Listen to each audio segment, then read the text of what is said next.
গল্প বিয়ে পাগলি সিজন 1 সম্পূর্ণ গল্প লেখনীতে নীলুফা নাজমিন নীলা। আজ আমাকে পাত্রপক্ষ দেখতে আসবে। আমি তো মহা খুশি। আয়নার সামনে বসে সাজুগুজু করছি। এই নিয়ে 11টা বিয়ে ভেঙেছে, এবার এটা ভাঙলে আর চলবে না। তাই আজ যেভাবেই হোক আমাকে সুন্দর লাগতেই হবে। নীল রঙের একটা শাড়ি পরেছি। আয়নায় নিজেকে ভালো করে দেখে নিচ্ছি, চুলের ভাঁজ ঠিক করছি, ঠোঁটে হালকা লিপস্টিক। মনে মনে ভাবছি, আজ সব ঠিকঠাক হলে আমার জীবন নতুন পথে যাবে। ঠিক তখনই মা রুমে ঢুকলো। সায়রা, কই রে তুই? আমি মুখে হাসি টেনে বললাম, দেখো তো মা, কেমন লাগছে আমাকে। মা আমাকে পা থেকে মাথা পর্যন্ত ভালো করে দেখলো। ভ্রু কুঁচকে বলল, এসব কি? এত সেজেগুজে আছিস কেন? আমি অবাক হয়ে বললাম, আজ আমাকে পাত্রপক্ষ দেখতে আসবে তাই। মা আমার মাথায় আলতো চাপ দিল, রাগী গলায় বলল, পাত্রপক্ষ আসবে বিকেলে, আর এখন সকাল 10টা বাজে। তাতে কি হয়েছে, সবকিছু আগে আগে করে রাখাই ভালো বুঝলে। বিকালে পাত্রপক্ষ এসেছে, কিন্তু আমি এখনো রুমে, আমাকে কেউ ডাকছেই না, মানে বুঝলাম না পাত্র কি আমাকে না দেখেই বিয়ে করে ফেলবে। আমি ঘরের ভেতর পায়চারি করছি। না, আর পারবো না রুমে থাকতে। এবার রুম থেকে বের হয়ে কিচেনে গেলাম, কারণ পাত্রপক্ষের সামনে তো আর খালি হাতে যাওয়া যায় না। খুব যত্ন করে শরবত বানিয়ে নিয়ে হাজির হলাম ড্রয়িং রুমে। মা বাবা আমাকে দেখে অবাক হলো। বাবা মায়ের কানে কানে বলল, দেখছো তোমার মেয়ে কতটা নির্লজ্জ, সবার সামনে একা একা এসে হাজির। মা রাগী রাগী মুখ করে বলল, যেভাবে বলছো মনে হচ্ছে এটা আমার একার মেয়ে। তোমার মতোই হয়েছে, ঠিক বাপের স্বভাব নির্লজ্জ। বাবা এবার হাসি মুখে বলল, আমার মেয়ে সায়রা। আমি সবাইকে চোখ তুলে দেখে নিলাম, ছেলের বাবা মা বোন আরো 2টা ছেলে, কিন্তু কোনটা পাত্র সেটা বুঝতে পারছি না। তখন একটা ছেলের দিকে চোখ গেল, বেশ হ্যান্ডসাম, পরনে সাদা শার্ট। আমি তো প্রথম দেখাতেই ক্রাশ খেয়ে গেলাম। আমি শরবতের গ্লাসগুলো টেবিলের উপর রাখলাম। আমি এবার সবার উদ্দেশ্য সালাম দিলাম। পাত্রের মা বলল, বসো মা। আমি মা বাবার পাশে গিয়ে বসলাম। সেই সাদা শার্ট পরা ছেলেটার দিকে তাকিয়ে মুচকি হাসলাম। ছেলেটাও মুচকি হাসলো। ছেলের বাবা জিজ্ঞেস করল, মা তুমি এখন কোন ক্লাসে পড়ো? আমি হেসে বললাম, এবার অনার্সের 2য় বর্ষে, কিন্তু 3য় বর্ষে থাকার কথা ছিল। পাত্রের বোন বলল, কেন, কি হয়েছিল? আমি দুঃখ ভরা মন নিয়ে বললাম, আর বইলেন না, জীবনটাই আমার বেদনা। কত মানুষে কত নকল করে পরীক্ষায় পাশ করে, কিন্তু আমার কপালটাই খারাপ বুঝলেন। এইচএসসি পরীক্ষা দেওয়ার সময় ভাবলাম একটু নকল করি, কিন্তু ভাগ্যক্রমে ধরা পড়ে যাই, সেই কারণে আমাকে পরীক্ষার হল থেকে বের করে দেয়, পড়ে ফেল করি। পাত্রপক্ষ একজন আরেকজনের দিকে চাওয়াচাওয়ি করছে। বাবা মা আমার দিকে রাগী দৃষ্টিতে তাকালো। মা এবার হেসে বলল, আমার মেয়ে কিন্তু পড়াশোনায় ভালো, এসএসসিতে এ পাইছে। পাত্রর মা বলল, তাহলে এইচএসসিতে নকল করার কি দরকার ছিল? আমি বললাম, আসলে আমার খুব শখ ছিল নকল করার, কিন্তু কোনোভাবেই আমার শখ পূরণ হচ্ছিল না, তাই নকল করেছিলাম। সাদা শার্ট পরা ছেলেটা বলল, সেই এক্সপেরিমেন্টটা তো আপনি এমনি ক্লাস টেস্ট পরীক্ষায়ও করতে পারতেন, শুধু শুধু কেন বাস খেতে গেলেন? করেছিলাম ক্লাসে অনেক নকল, কিন্তু কোনো স্যার ম্যাডাম বিশ্বাসই করতো না আমি নকল করে লিখতে পারি। আর সত্যি কথা হলো, আমার বাস খেতে ভালোই লাগে। পাত্রের বোন আমার বানানো শরবতের একটা গ্লাস হাতে নিয়ে চুমুক দিতেই মেয়েটার মুখের রং পরিবর্তন হয়ে গেল। তাড়াতাড়ি মুখ থেকে ফেলে দিল। এটা কি শরবত নাকি অন্য কিছু লবণে ভরা? আর কেমন হলুদের গুঁড়ার মতো স্মেইল আসছে। আমি বললাম, ও তাহলে মনে হয় আমি চিনির বদলে ভুলে লবণ দিয়ে ফেলছি, আর ট্যাংয়ের বদলে হলুদ দিয়ে ফেলছি, সরি হুহো। মেয়েটা বিরক্ত নিয়ে বলল, হ্যাঁ হ্যাঁ বুঝতে পারছি। সবাই চুপ করে বসে আছে। আমি বললাম, আচ্ছা আপনাদের কি আমাকে পছন্দ হয়েছে? আবারও সবাই একে অপরের দিকে চাওয়াচাওয়ি করতে লাগলো। বাবা আমাকে বলল, দোহাই লাগে মা, আমার মান সম্মান আর নষ্ট করিস না। আমি বাবার দিকে কিছুক্ষণ বোকার মতো তাকিয়ে রইলাম, কিছুই বুঝলাম না আমি কিভাবে মান সম্মান খেলাম। এবার ছেলের বাবা বলল, আমরা এই বিয়েটা দিতে রাজি ন। বাকি কথাটা শেষ করতে দিল না পাশে বসা স্যুটকোট পরা ছেলেটা। তিনি বলল, আমি মেয়ের সাথে আলাদা কথা বলতে চাই। আমি মনে মনে ভাবলাম, ও তার মানে এটা পাত্রপক্ষ, তাহলে আমি এতক্ষণ ভুল ভেবেছিলাম। থাক, সমস্যা নাই, ওইটার থেকে এই ছেলেটা একটু বেশিই সুন্দর। আমার বাবা বলল, হ্যাঁ হ্যাঁ, ওরা কথা বলুক, তারপর না হয় আমরা সিদ্ধান্ত নিব। আমি আর ওই ছেলেটা দাঁড়িয়ে আছি ছাদে। ছেলেটাকে খুব ভালোভাবে পরখ করছি। খুব সুদর্শন দেখতে, বেশ লম্বা সুঠাম দেহির অধিকারী। চুলগুলো পরিপাটি, চাপ দাড়ি। গায়ের রংটা তেমন সাদা না, শ্যামলা রঙের। থাক, সমস্যা নাই, বেশি সাদা থাকলে আবার মুলার মতো দেখা যায়। কিন্তু আমার বিরক্ত লাগছে, কতক্ষণ ধরে আমি দাঁড়িয়ে আছি কিন্তু লোকটা কোনো কথাই বলছে না। আমি আগে কথা বলবো, না বললে বলবে আমি বাচাল। লোকটা এবার নীরবতা ভেঙে বলল, আমার নাম শাওন। আমি ইঞ্জিনিয়ার। আমি মাথা নিচু করে ছোট করে বললাম, ও ভালো। ছেলেটা বলল, মনে হচ্ছে আপনি লজ্জা পাচ্ছেন। কিন্তু ওইখানে তো খুব পটপট করছিলেন। এবার আমি মাথা তুলে হাসলাম, বললাম, লজ্জা পাচ্ছি না, আসলে একটু ভালো সাজার চেষ্টা করছিলাম তো। আসলে এবার বিয়েটা হয়ে গেলে খুব ভালো হতো। কেমন ভালো হতো? আপনি আমার এক ডজন। শাওন চোখ বড় বড় করে তাকিয়ে বুঝার চেষ্টা করল, কিন্তু কিছু বুঝতে না পেরে বলল, এক ডজন মানে? এই পর্যন্ত 11টা ছেলে আমাকে দেখে গেছে কিন্তু কেউ আমাকে পছন্দ করেনি। আপনাকে নিয়ে 12 জন। তার মানে 12টি সমান এক ডজন। হিসাব না বুঝলে খাতা নিয়ে আসি। শাওন আমার কথা শুনে ঠাসকি খেয়ে গেল। না না, খাতা আনতে হবে না, হিসাব নিকাশ একটু আধটু আমিও পারি। ও পারেন? আমি ভাবলাম আপনিও বোধ হয় আমার মতো অঙ্কে কাঁচা। শাওন বলল, আপনি তো দেখতে মাশাআল্লাহ, কিন্তু এতগুলো বিয়ে ভাঙার কারণ কি? বেশিরভাগ বিয়ে ভেঙে বলেছে আমি নাকি বেশি কথা বলি বাচাল, তাই। আরেকটা বিয়ে ভাঙার কারণ, ছেলেটা ছিল কালোর, কালো জন্মের কালো পরে। আমি ছেলের মাকে বললাম, আন্টি এর থেকে গর্জিয়াস কোনো কালারের ছেলে নাই। ওমা, মহিলা আমাকে পাগল বলে চলে গেল। বলেন আমি কি ভুল বললাম? না না, আপনি কোনো ভুল করেননি, পাগল তো আসলে ওরা ছিল। শুনেন না আমাকে, আপনি বিয়েটা প্লিজ করে নিন। শাওন বলল, আপনি বলেন বিয়ে পাগল হওয়ার কারণটা কি? আপনি ভুল করলেন, এখানে পাগল হবে না, পাগলি হবে। আপনি মনে হয় ব্যাকরণে কাঁচা। শাওন আমার কথা শুনে বড় করে শ্বাস নিল। হ্যাঁ বুঝেছি, এবার বলেন বিয়ে পাগলি কেন হলেন? আর বইলেন না, আমার বান্ধবীরা আমাকে বলে আমার কপালে নাকি ভালো জামাই জুটবে না, কমপক্ষে 2 ডজন বিয়ে ভাঙবে। কিন্তু না, আমি দেখিয়ে দিতে চাই 1 ডজনেই আমি বিয়ে করে ফেলব। প্লিজ আপনি আমার 1 ডজন হয়ে যান। শাওন গলা পরিষ্কার করে বলল, প্লিজ 1 ডজন, 1 ডজন করবেন না, নিজেকে ডিম ডিম মনে হয়। আমি আর্স্ট গলায় বললাম, আপনি বুঝি ডিম পছন্দ করেন না? শাওন আমার দিকে না তাকিয়েই বলল, না, ডিম আমার ভালো লাগে না। ও, তার মানে আপনি মিম ডিমান্ডার সাথে প্রেম করেছিলেন, পরে আপনাকে ছ্যাঁকা দিয়ে চলে গেছে, তাই তো? বলুন। আমি কখনো প্রেম করিনি ওকে। আমি মুখ ভেঙচি দিয়ে বললাম, ও, তাহলে আপনি মনে হয় খুব রসকহীন মানুষ। শাওন আমার দিকে তাকিয়ে বোকা বোকা মুখ করে বলল, আচ্ছা, আপনি যে এত ফালতু প্যাচাল পারেন, আপনার মুখে ব্যথা করে না? ওমা, মুখে ব্যথা করবে কেন? আর কথা বললে যে অনেক উপকার হয়, জানেন না আপনি?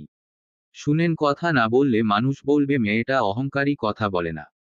আর ভাষা হলো মনের ভাব প্রকাশের সহজ উপায়। আপনি বলুন, আল্লাহ আমাদেরকে মুখ কেন দিয়েছে? অবশ্যই কথা বলার জন্য। শাওন আমাকে থামিয়ে দিয়ে বলল, আপনার নামটা যেন কি, ভুলে গেছি। আমি মুখে হাত দিয়ে বললাম, আল্লাহ গো। এই ব্যাটা দেখি স্মৃতিশক্তিরও সমস্যা আছে। তবে সমস্যা নেই, বিয়ের পরে মাথাটা গাছের সাথে ধাক্কা খাওয়ালে ঠিক হয়ে যাবে। শাওন আমার কথা শুনে চোখ বড় বড় করে বলল, গাছের সাথে ধাক্কা মানে? কি বলছেন আপনি? মাথা ঠিক আছে আপনার? আরে, আপনি জানেন না, বাংলা সিনেমাতে স্মৃতিশক্তি হারিয়ে গেলে কোনো কিছুতে মাথা ধাক্কা লাগালেই সব মনে পড়ে যায়। আমার কথা শুনে সে বড় করে একটা নিঃশ্বাস নিল। তারপর নিচে নামার জন্য পা বাড়াতেই আমি বললাম, বিয়েটা করবেন না আমাকে? লোকটা কথা না বলে লম্বা লম্বা পা ফেলে নিচে নেমে গেল। আমিও দৌড়ে নিচে গেলাম। লোকটা গিয়ে সবার সামনে দাঁড়ালো। শাওন গিয়ে চুপচাপ বসে পড়ল। শাওনের বোন মুখ কুঁচকে বলল, ভাই, বিয়েটা করিস না। সারা জীবন তোকে হলুদ আর লবণের শরবত খেয়ে বাঁচতে হবে। অপর পাশ থেকে তার মা বললেন, শাওন, না করে দে। মেয়েটা পাগল, আমাদেরকেও পাগল বানিয়ে ছাড়বে। এবার আমার বাবা গলা পরিষ্কার করে বললেন, শাওন বাবা, তোমার কি আমার মেয়েকে পছন্দ হয়েছে? শাওন মাথা নিচু করে ধীরে বলল, হ্যাঁ, তবে বিয়ে কবে হবে সেটা না হয় পরে জানিয়ে দেব। আগে সায়রাকে ভালো করে চিনে নিই। বাবা হেসে বললেন, সমস্যা নেই বাবা, তুমি টাইম নাও। ছেলের বাড়ির সবাই শাওনের দিকে রাগী দৃষ্টিতে তাকালো। বোঝাই যাচ্ছিল তারা বিয়েতে রাজি নয়। আমি তো চোখ বড় বড় করে বিস্ময় তাকিয়ে আছি। আমি ভাবতেই পারিনি ছেলেটা বিয়েতে রাজি হবে। আল্লাহ গো, আমি তো এই লোকের কথা শুনেও ক্রাশ খাচ্ছি। আমি পাশে বসা সাদা শার্ট পরা ছেলেটার দিকে তাকিয়ে আফসোসের ন্যায় মনে মনে বললাম, আপনি মনে হয় আমার দয়াল ক্রাশ ছিলেন, আপনার ভাই আমার লয়াল ক্রাশ। কষ্ট পাবেন না, আপনি তো আমার হবু দেবর। পাত্রপক্ষ চলে গেছে, যাওয়ার আগে আমার হাতে 2000 টাকা দিয়ে গেছে। আমি সোফার উপর পা তুলে বসে বসে টাকাগুলো দেখছি। মা বাব আমার দিকে কেমন করে তাকিয়ে আছে। আচ্ছা তোমরা বলো তো, মাত্র 2000 টাকা কেন দিল? একটু বেশি দিতে পারতো। মা আমার দিকে তাকিয়ে রাগী গলায় বলল, তোকে যে 2000 দিয়েছে এটা তোর 14 গোষ্ঠীর ভাগ্য বুঝলি। এবার বাবাও সাথে যোগ করল, সায়রা তুই কি একটু কম কথা বলতে পারিস না? এই বিয়েটা ভেঙে গেলে আমার মান সম্মান যাবে। তোর জন্য প্রত্যেকটা বিয়ে ভেঙে যায়। মা বলল, তুই এত লজ্জাহীন কেন রে? বাবা মায়ের দিকে ফিরে বলল, হবে না লজ্জাহীন, হয়েছে তো তোমার মতোই, যেমন মা তেমন তার মেয়ে। মা আঙুল তুলে বলল, খবরদার উল্টা পাল্টা কথা বলবে না। আমি সরু চোখে মা বাবাকে দেখতে লাগলাম। না বাবা, এখানে আর থাকা সম্ভব না, এখন একটা বড় ঝামেলা হবে, আমি না থাকাই ভালো। আমি ধীর পায়ে রুমে চলে গেলাম। রুমের দরজা বন্ধ করে দিয়েছি, বাহির থেকে মা বাবার ঝগড়ার আওয়াজ আসছে। এটা কোনো ব্যাপার না, প্রতিদিন আমাকে নিয়ে একটা ঝগড়া, বাড়িতে না হলে আবার আমার পেটের ভাত হজম হয় না। সোফায় বসা শাওনের ফ্যামিলি, মা বাবা ভাই বোন। শাওনের মা বলল, তোকে আমি বললাম সোজা না করে দিতে, তবুও কেন না করলি না তুই? মেয়েটাকে একদম পছন্দ হয়নি আমার। শাওন এবার সোজা হয়ে বলল, কেন পছন্দ হয়নি? মেয়েটা কি পঙ্গু? মেয়েটা কি কালো? মেয়েটা কি নিচু? তাহলে কি নিয়ে সমস্যা তোমাদের? মেয়েটা একদম পাগল, দেখলি না আমাদের সামনে যা মন চায় তাই বলছিল। না মা, তোমরা কখনোই ওকে পাগল বলতে পারো না। হ্যাঁ, মেয়েটা একটু বেশি কথা বলে, মুখে যা আসে তাই বলে, কিন্তু পাগল বলা একদম ঠিক না। পাশ থেকে শাওনের ভাই শুভ্র বলল, হ্যাঁ মা, ভাইও কিন্তু ঠিকই বলেছে, মেয়েটা এমনিতে সব দিকেই সুন্দর। আমার কাছে তো অনেক ভালো লাগছে। শাওনের মা রেহেনা বেগম রেগে উঠে গেলেন, যাওয়ার আগে বললেন, তোদের যা মনে চায় তাই কর, আমি আর কিছু বলবো না। শাওনের বোন বলল, ভাই তুমি সায়রার সাথে একদিন কোথাও ঘুরতে যাও, তাহলেই বুঝবে মেয়েটা কেমন। শুভ্র বলল, ভাইয়া ছাদে তোমাকে কি কি বলেছিল মেয়েটা? শাওন উঠে গেল, বলল, থাক, তোদের আর শুনতে হবে না। পাগল হয়ে যেতে পারিস ঠিক নাই। আমি সায়রা হাতে ফোন নিয়ে বসে আছি, বাবার মোবাইল থেকে ছেলের নাম্বার এনেছি চুরি করে। এখন মন চাচ্ছে কল দিতে, কিন্তু কি না কি মনে করে। কখন থেকে ঘরে একা বসে আছি, মুখ বন্ধ করে কারো সাথে কথা বললে হয়তো ভালো লাগতো। দিলাম কল আমার বান্ধবী ঝিনুকের নাম্বারে। একবার কল হলো কিন্তু ধরলো না, আবার দিলাম কল। এবার কল ধরলো, ওপাশ থেকে কল ধরে ঘুম ঘুম কণ্ঠে বলল, কে আপনি? আমি বিরক্ত হয়ে বললাম, তোর জামাই শালি। ঝিনুক আবারও বলল, এসব কি বলছেন? মেয়ের কণ্ঠ আমার জামাই হয় কিভাবে? আমি বিরক্ত নিয়ে বললাম, আমি সায়রা। ঝিনুক বলল, ও তুই? কেন কল করছিস? এখন কয়টা বাজে দেখছোস? রাত 12টা পার হয়ে যাচ্ছে। আমার ঘুমটা ভেঙে দিলি কেন? আমি বললাম, রাখো তোর ঘুম, আগে খবরটা তো শুন, আজকে আমাকে দেখতে আসছিল। আমার কথা শেষ করতে দিল না, তার আগেই বলল, হ্যাঁ আর বলতে হবে না, জানি ওরা তোকে পাগল বলে চলে গেছে, তাই তো। তুই ছাগল শালি। ছেলে আমাকে ভীষণ পছন্দ করেছে বুঝলি। তুই মনে হয় নেশা করছিস সায়রা। যা গিয়ে ঘুমা। তোর মতো মেয়েরে কোন মুরগি বিয়া করবে? আমি রাগে বললাম, অপমান করবি না বলে দিলাম। যা, তোকেই সবার প্রথম দাওয়াত দিব। এবার কল রাখো আর তুই ঘুমা। বলেই কল কেটে দিল ঝিনুক। না, ঝিনুকের সাথে কথা বলেও ভালো লাগলো না।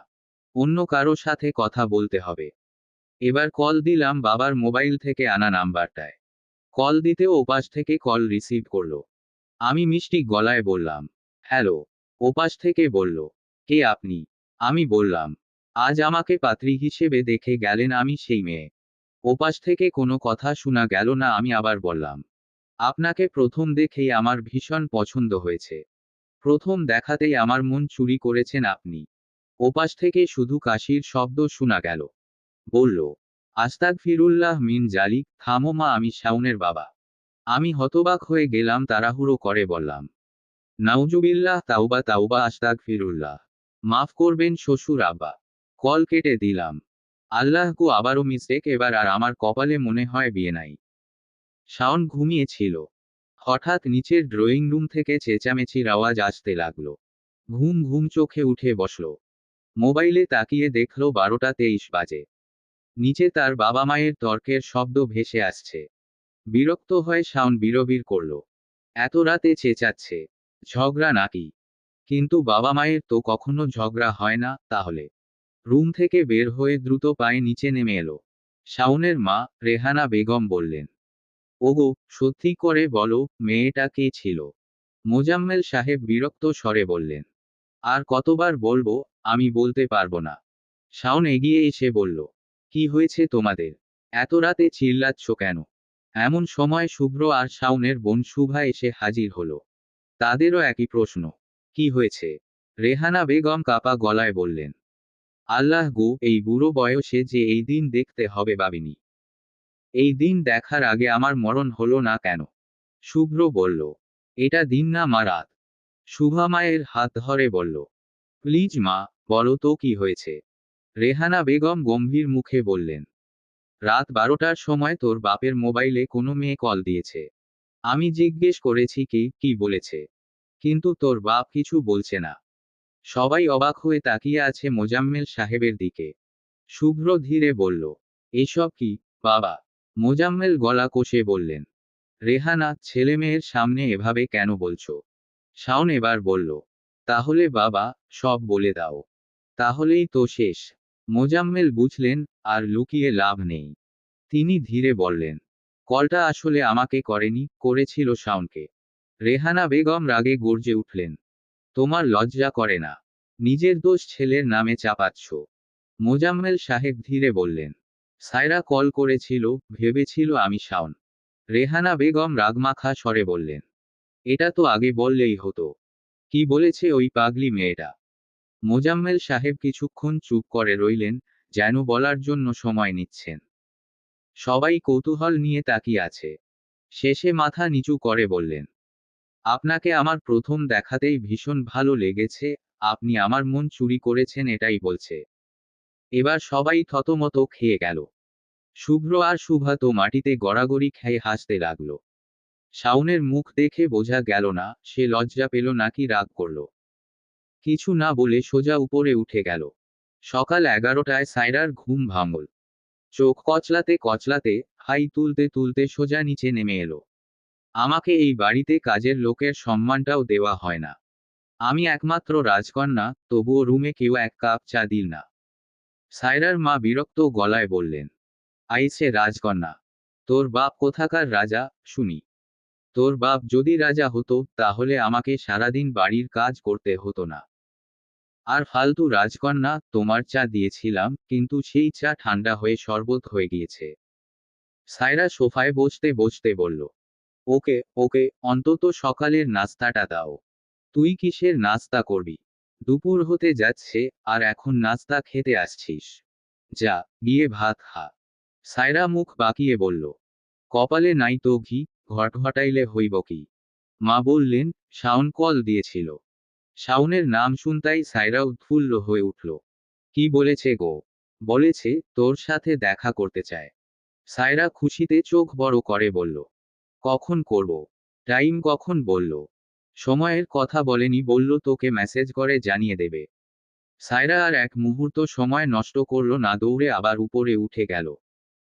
গিয়েই নিজের মোবাইলটা হাত নিয়ে দেখল শাওন মেসেজ করেছে দেখা করার জন্য, সাথে টাইম এবং জায়গার নামও বলে দিয়েছে। সায়রা খাওয়া দাওয়া করেই রেডি হয়ে গেল। রেডি আর কি, একটা থ্রি পিস আর চুলগুলো একটু ঠিক করলো, এতটুকুই। আর কিচ্ছু করেনি। আয়নার সামনে দাঁড়িয়ে বলল, সায়রা রে, তোরে যে কত সুন্দর লাগতাছে। তখনই রুমে সায়রার মা প্রবেশ করলো, বলল, নিজেকে নিজে যে কেউ প্রশংসা করে সেটা এই প্রথম দেখলাম। আর এসব কি পরেছিস তুই? 3 বছর আগের ঈদের জামা পরছস। কেন রে, তোর কি জামা কাপড় আর নাই? আর মুখটার মাঝে একটু ক্রিম মাখতে পারতি। সায়রা বলল, তোমার মেয়ে এমনি অনেক সুন্দর, এখন যদি বেশি সাজুগুজু করি তাহলে ওই 1 ডজন আবার হার্ট অ্যাটাক করবে। মা ভ্রু কুঁচকে বলল, 1 ডজন আবার কে? 1 ডজন মানে 12টি। এখনো হিসাব বুঝো না? মা সায়রার দিকে রাগী দৃষ্টিতে তাকিয়ে আছে। বলল, না বুঝি না, আল্লাহ সব বুদ্ধি তোরেই দিছে। আর একদম উল্টা পাল্টা কিছু করবি না বলে দিলাম। সায়রা বাঁকা চোখে চেয়ে হাসলো, তার মায়ের দিকে বলল, তোমার মেয়ের মতো ভালো মেয়ে একটাও খুঁজে পাবা না বুঝছো। বলেই সায়রা বের হয়ে গেল। রিকশা করে যাচ্ছে সায়রা, সাথে তার বেস্ট ফ্রেন্ড ঝিনুক।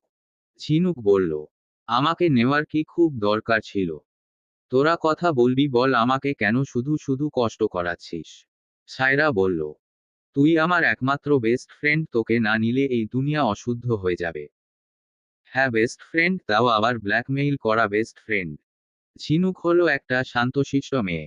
না পছন্দ করে বেশি কথা বলতে আর না দুষ্টামি। ঝিনুককে একটা ছেলে গোলাপ দিয়ে প্রপোজ করেছিল। সেই প্রপোজ একসেপ্ট করেনি। কিন্তু সেটার ছবি উঠিয়ে রেখেছিল সায়রা।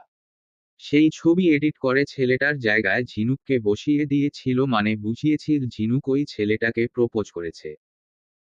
সেই ছবি ঝিনুককে দেখিয়ে সায়রা বলেছে, যদি আমার সাথে বেস্ট ফ্রেন্ড না করিস তাহলে পুরো ভার্সিটিতে দেখিয়ে দেব, আর বড় কথা হলো আমি তোর মা বাবাকে দেখিয়ে দেব। বেচারি ঝিনুক সেই থেকে এই পাগলি সায়রার প্যাঁচাতে পড়েছে। রিকশাটা গিয়ে থামে একটা রেস্টুরেন্টের সামনে। তারা দুজন নেমে ভেতরে গিয়ে দেখলো শাওন নেই। সায়রা বলল, এসব লোকদের আমার ভালো লাগে না, সময়ের মূল্য নেই এদের কাছে। ঝিনুক বলল, তোকে কয়টায় আসার কথা বলেছিল? সায়রা বলল, বিকাল 4টায়। ঝিনুক রাগে দাঁত খিচিয়ে বলল, এই গাদি সেটা আগে বলবি না, এখন দুপুর 1:30 বাজে। সায়রা দাঁত খিলখিল করে হাসল, বলল, আসলে বেশি এক্সাইটেড ছিলাম তাই গুলিয়ে ফেলেছিলাম। আল্লাহ গো আল্লাহ, তুমি আমারে এরকম একটা গরু কেন দিলা, এর চেয়ে রাস্তায় কুকুরও ভালো আছে। সায়রা বলল, শুকরিয়া আদায় কর, আমার মতো একজনকে পেয়েছিস। ঝিনুক কাদো কাদো মুখ নিয়ে বলল, হ্যাঁ তুই ঠিক বলছস, এতই শুকরিয়া আদায় করছি যে এখন আমার খুশিতে কাঁদতে মন চাচ্ছে। ত্রিশু এনে দিব। ঝিনুক বলল, দোহাই লাগে বইন, মুখটা একটু বন্ধ করে রাখো। এসব অসম্ভব কথা বলিস না। চল যাই। ঝিনুক সরু চোখে বলল, কোথায় যাব? এখানে বসে লাভ নাই, চল পাশেই একটা পার্ক আছে, সেখান থেকে ঘুরে আসি। ঝিনুক বলল, যেতে পারি, তবে সেখানে গিয়ে কোনো ঝামেলা বাঁধাবি না। তারা দুজন পার্কে ঢুকে গেল। চারদিক ছেলে মেয়ের জোড়া ছাড়া কিছুই দেখতে পাচ্ছে না। সায়রা বলল, ঝিনুক, এখানে খুব বেশি সবুজ ঘাস ছিল, কিন্তু আজ কম কম লাগছে তাই না? ঝিনুক বলল, হ্যাঁ ঠিকই বলছিস, কিন্তু কেন? আসলে এখানে মানুষ রূপে কবুতরের জোড়াগুলো আসে, তারা সব ঘাস খেয়ে ফেলছে। ঝিনুক সায়রার দিকে তাকিয়ে বলল, এসব অদ্ভুত কথা 5 কথায় তুই? আমার মস্তিষ্কে 4-5টা ডেলিভারি ম্যান আছে, তারা এসে আমার হাতে দিয়ে যায়। ঝিনুক বিরক্ত নিয়ে বলল, তোর সাথে কথা বলা মানেই ফালতু। অনেকক্ষণ ধরেই তারা হাঁটছে পার্কে, আর সায়রা ফালতু বক বক করে যাচ্ছে। সায়রা এবার বলল, দোস্ত আমার এভাবে আর ভালো লাগছে না, কিছু একটা করতে হবে বুঝলি। দোহাই তোর, কিছু করিস না, তোর কিছু করা মানেই আবার বিপদ। সায়রা বলল, আইডিয়া। কোনো বিপদ হবে না, দেখ কি করি। বলেই সায়রা সামনে গাছের নিচে বসে প্রেম করতে থাকা ছেলে মেয়ের দিকে গেল। গিয়েই সায়রা কাদো কাদো মুখ করে ছেলেটাকে বলল, ওগো, তুমি আমার সাথে কেন এমন করলে? মেয়েটা উঠে বলল, আপু আপনার কি হয়েছে? তুমি আমার সাথে 15 বছর প্রেম করে বিয়ের স্বপ্ন দেখিয়ে আরেকটা মেয়ে নিয়ে পার্কে, ছি ছি। মেয়েটা ছেলেটার দিকে তাকিয়ে বলল, পলাশ, মেয়েটা যা বলছে তা কি সত্যি? ছেলেটা বলল, বাবু বিশ্বাস করো সব মিথ্যা কথা, এই মেয়েটা মিথ্যা কথা বলতেছে। সায়রা কাদার অভিনয় করে বলল, আপনার প্রমাণ চাই, দাঁড়ান প্রমাণ দিচ্ছি। বলেই ঝিনুককে ডেকে বলল, এই তুই বল, এই ছেলে আমার সাথে 15 বছর প্রেম করেছে। ঝিনুক হা করে তাকিয়ে আছে। সায়রা ধমক দিয়ে বলল, কি হলো বল।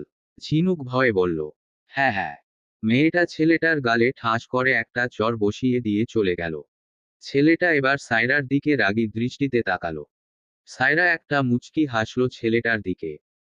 সায়রা ওখান থেকে চলে আসতে চাইলে ছেলেটা সায়রার হাত চেপে ধরে বলল, কোথায় যাচ্ছ তুমি? আমার প্রেমটা ভাঙলে এবার তোমাকেই আমি বিয়ে করব। ঝিনুক ভয়ে কাঁপা শুরু করে দিছে। সায়রা ছেলেটার পায়ে আঘাত করে দৌড়ে চলে গেল। কিছু দূর যেতেই বুঝতে পারল তার সাথে ঝিনুক নেই।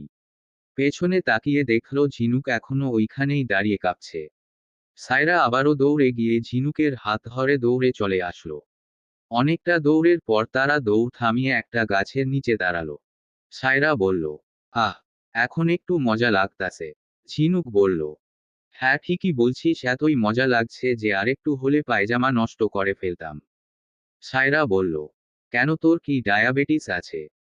ঝিনুক কাদো কাদো মুখ করে মাথায় হাত দিয়ে বলল, আমি পারি না আর পারি না। আমি কেন মরি না?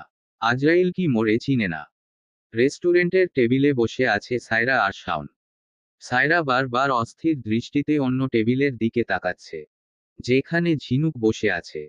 কিছুক্ষণ পরেই সায়রা ভ্রু কুঁচকে শাওনকে বলল, আপনি যে আপনার ভাইকে নিয়ে আসবেন সেটা আগে থেকে কেন বলেন নাই?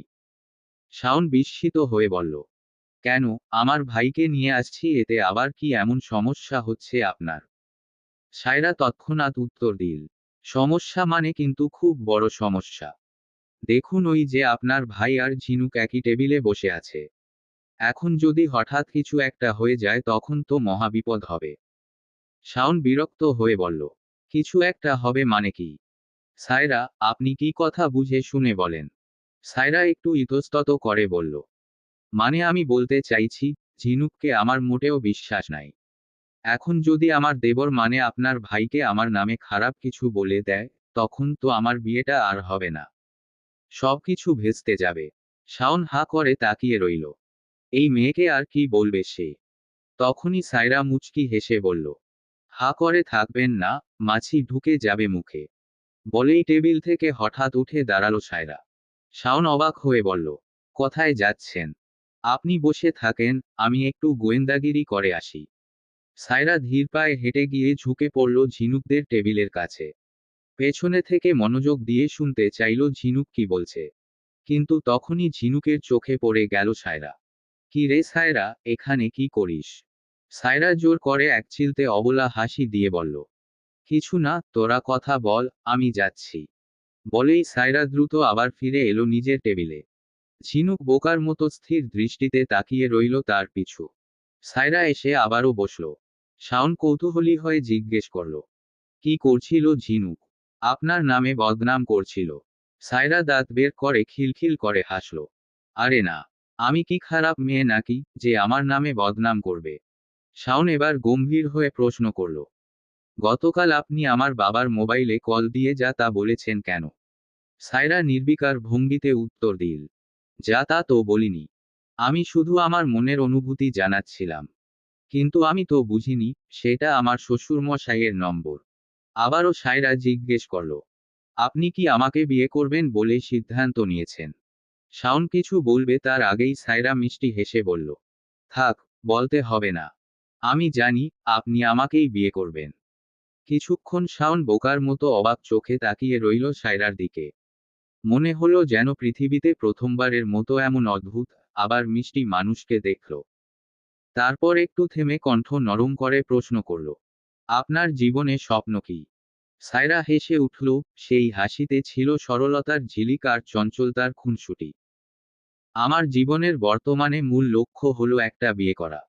বিয়েতে ধুমতারাকা সাজুগুজু করা। তারপর 15 থেকে 20টা বাচ্চা নিয়ে একেবারে কোলাহলময় সংসার বানাবো। আর শেষের লক্ষ্য হলো জামাইয়ের মাথা খাওয়া।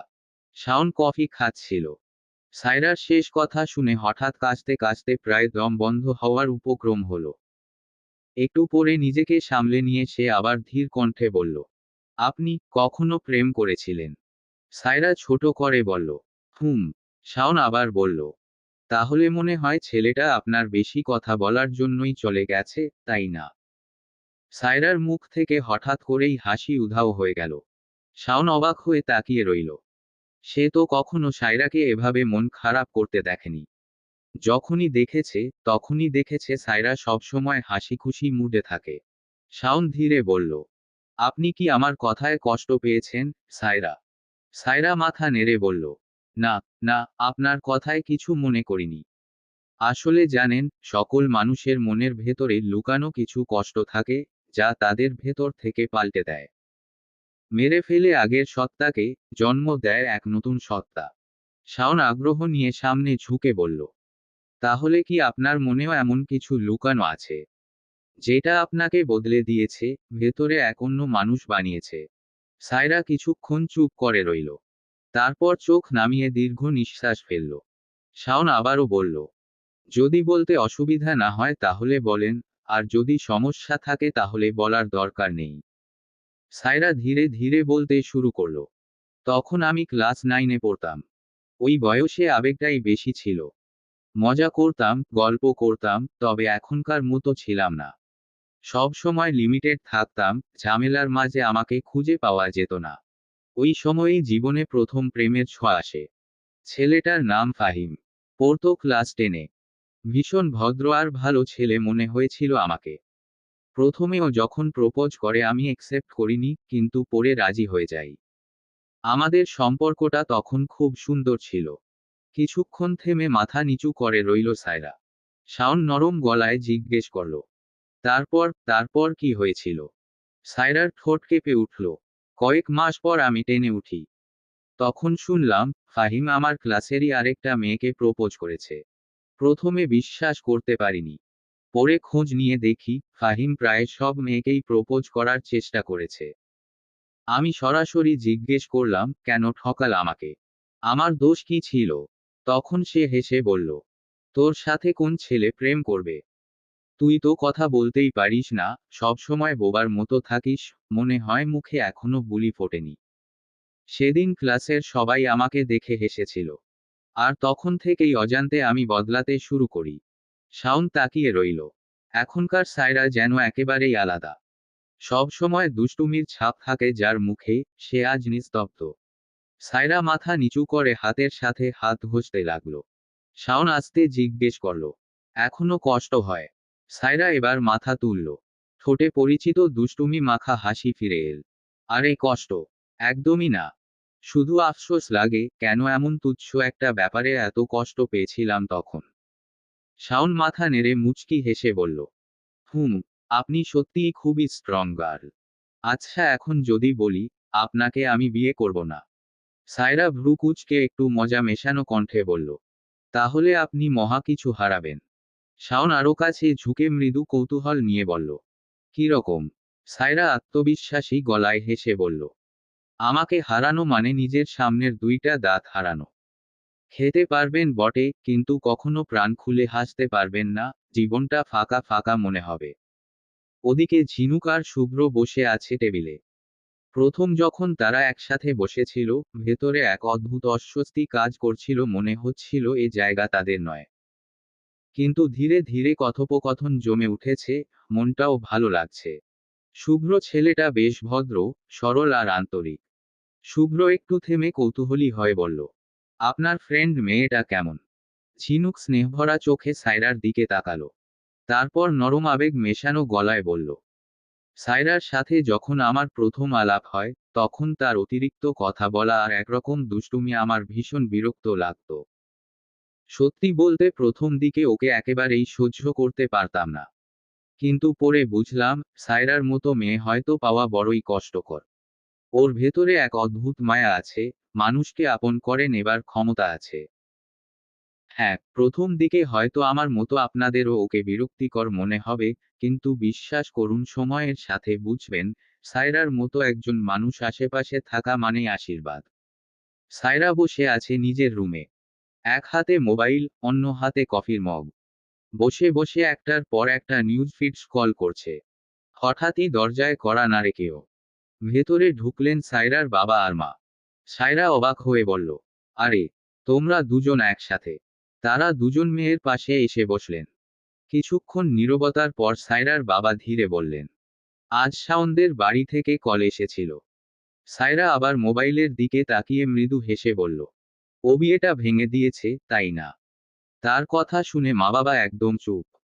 সায়রার মনে হলো যেন ওদের চেহারায় কোনো অদ্ভুত রহস্য লুকানো আছে। হঠাৎ দুজনেই হেসে ফেললেন। সায়রার মাকে বলতে শোনা গেল, শাওনের বাবা বলেছে বিয়ের তারিখ এই শুক্রবারেই ঠিক করা হয়েছে। শুনে সায়রার চোখ মুখ অবাক হয়ে গেল। যেন হা করে বসে রইল কিছুক্ষণ। সে একেবারেই ভাবতে পারেনি এত দ্রুত এই বিয়ে হবে। এতদিন যেটা নিয়ে মনের মধ্যে লুকিয়ে এক্সাইটমেন্ট ছিল, হঠাৎ সবকিছু বাস্তব হয়ে দাঁড়ালো। মেয়েটা হঠাৎ যেন থম মেরে গেল। তার মনে হলো খুব তাড়াতাড়ি আপন মানুষগুলোকে ছেড়ে যেতে হবে এক অচেনা বাড়িতে। সায়রা নিচু গলায় বাবাকে বলল, এত তাড়াতাড়ি কেন বাবা? আর মাত্র 3 দিন। বাবা মুচকি হেসে তার মাথায় হাত বুলিয়ে দিলেন। চিন্তা করিস না মা, সবকিছু তোর ইচ্ছে মতোই আয়োজন করব। এরপর তারা ঘর থেকে বের হয়ে গেলেন। সায়রা কিছুক্ষণ চুপচাপ বসে থাকল। তারপর হঠাৎ ফোনটা হাতে তুলে নিল। ঝিনুকের নাম্বারে কল দিল। কল ধরতেই সায়রা মৃদু কণ্ঠে বলল, ঝিনুক, বিয়ের তারিখ ঠিক হয়ে গেছে। ঝিনুক উচ্ছ্বসিত কণ্ঠে বলল, ওয়াও, কংগ্রাচুলেশনস। সায়রা শুধু একটা হুম দিল। ঝিনুক তার কণ্ঠ শুনেই টের পেল কিছু একটা গড়বড়। বলল, সায়রা, তোর কি মন খারাপ? সায়রা কোনো উত্তর দিল না, কিন্তু চুপ থাকাই অনেক কিছু বলে দিল। তখন ঝিনুক হেসে বলল, আরে বোকা, মন খারাপ কেন করছিস? বিয়ে মানেই তো শুধু পরিবার ছেড়ে যাওয়া না। বিয়ে মানে সাজগোজ, উৎসব, আর হাসি খুশির মুহূর্তে ছবি তোলা। সাথে সাথেই সায়রার মুখে ছোট্ট একটা হাসি ফুটে উঠল। সে বলল, তাই তো, আমার বিয়ের আসল উদ্দেশ্যই হলো সাজগোজ করা। শোন, তুই কালকেই চলে আয় বুঝলি। বলেই কল কেটে দিল সে। মুখে ছোট্ট এক রঙিন স্বপ্নের হাসি খেলে গেল। আজ সায়রার স্বপ্নের দিন, বিয়ের দিন। ঝিনুক খুব যত্ন করে সাজিয়ে দিচ্ছে তাকে। লাল টুকটুকে লেহেঙ্গা, হাত ভর্তি চুড়ি, গলায় ভারী মালা, নলক টিকলি সব মিলিয়ে যেন রূপকথার রাজকন্যা। ঘরজুড়ে আতরের গন্ধ, বাইরে অতিথিদের কোলাহল, কিন্তু সায়রার মনে শুধু একটাই অস্থিরতা। ঝিনুক কপালে ভাঁজ ফেলে বলল, আজ তোকে দেখে মনে হচ্ছে তুই বিয়েতে না, যুদ্ধক্ষেত্রে যাচ্ছিস। সায়রা মুখ ফুলিয়ে বলল, কখন আসবে দেখতাম 1 ডজনকে জামাই সাজলে কেমন লাগে। ঝিনুক হেসে মাথা নেড়ে বলল, 1 ডজন নিয়ে বকবক বন্ধ করো, না হলে মানুষ ভাববে তুই সত্যিই পাগল। হঠাৎ সায়রা নরম স্বরে ঝিনুকের হাত ধরে বলল, ঝিনুক, আমার যে বিয়ে হয়ে যাচ্ছে তোর কষ্ট হবে না। ঝিনুক চুপ করে তাকিয়ে রইল। ঝিনুকের ঠোঁট কাঁপছে, চোখে এক অদ্ভুত মায়া। সায়রা আবার হেসে নিজের প্রশ্নের উত্তর দিল, দূর, আমিই বা কি বলি? তুই তো চাইতি আমি চলে যাই, যাতে তোর শান্তিতে থাকা হয়। আমার দুষ্টামির জন্য তুই অনেক বিপদে পড়েছিস। ঝিনুকের চোখ ভিজে উঠল, কিন্তু মুখে সে তাচ্ছিল্য হাসি এনে বলল, আমি ভেবেছিলাম তুই মানুষের মনের কথা পড়তে পারিস। কিন্তু না, আমি ভুল ভেবেছিলাম। সায়রা খুব ভালো করেই জানে ঝিনুক যে তাকে শুধু ফ্রেন্ড না, বোনের মতো ভালোবাসে। তবুও সায়রা বলল, আমি চলে গেলে নতুন একটা শান্তশিষ্ট মেয়ে খুঁজে নিস। ঝিনুক এবার রাগে বলল, আই, তুই নিজেকে কি মনে করিস? তোর কি মনে হয় আমি তোর বেস্ট ফ্রেন্ড আছি তোর জোড়াজড়িতে? আমি কি পারতাম না তোকে ইগনোর করে অন্য কারো সাথে মিশতে? কেন কারো সাথে মিশিনি বলতো? তোকে ভয় পেয়ে নাকি? সায়রা তাকিয়ে আছে ঝিনুকের মুখে। ঝিনুকের চোখে পানি টলমল করছে। আমার বোন নেই। সবাই বলে বোনেরা নাকি খুব দুষ্টামি করে। আমি কখনো সেই অনুভূতি পাইনি।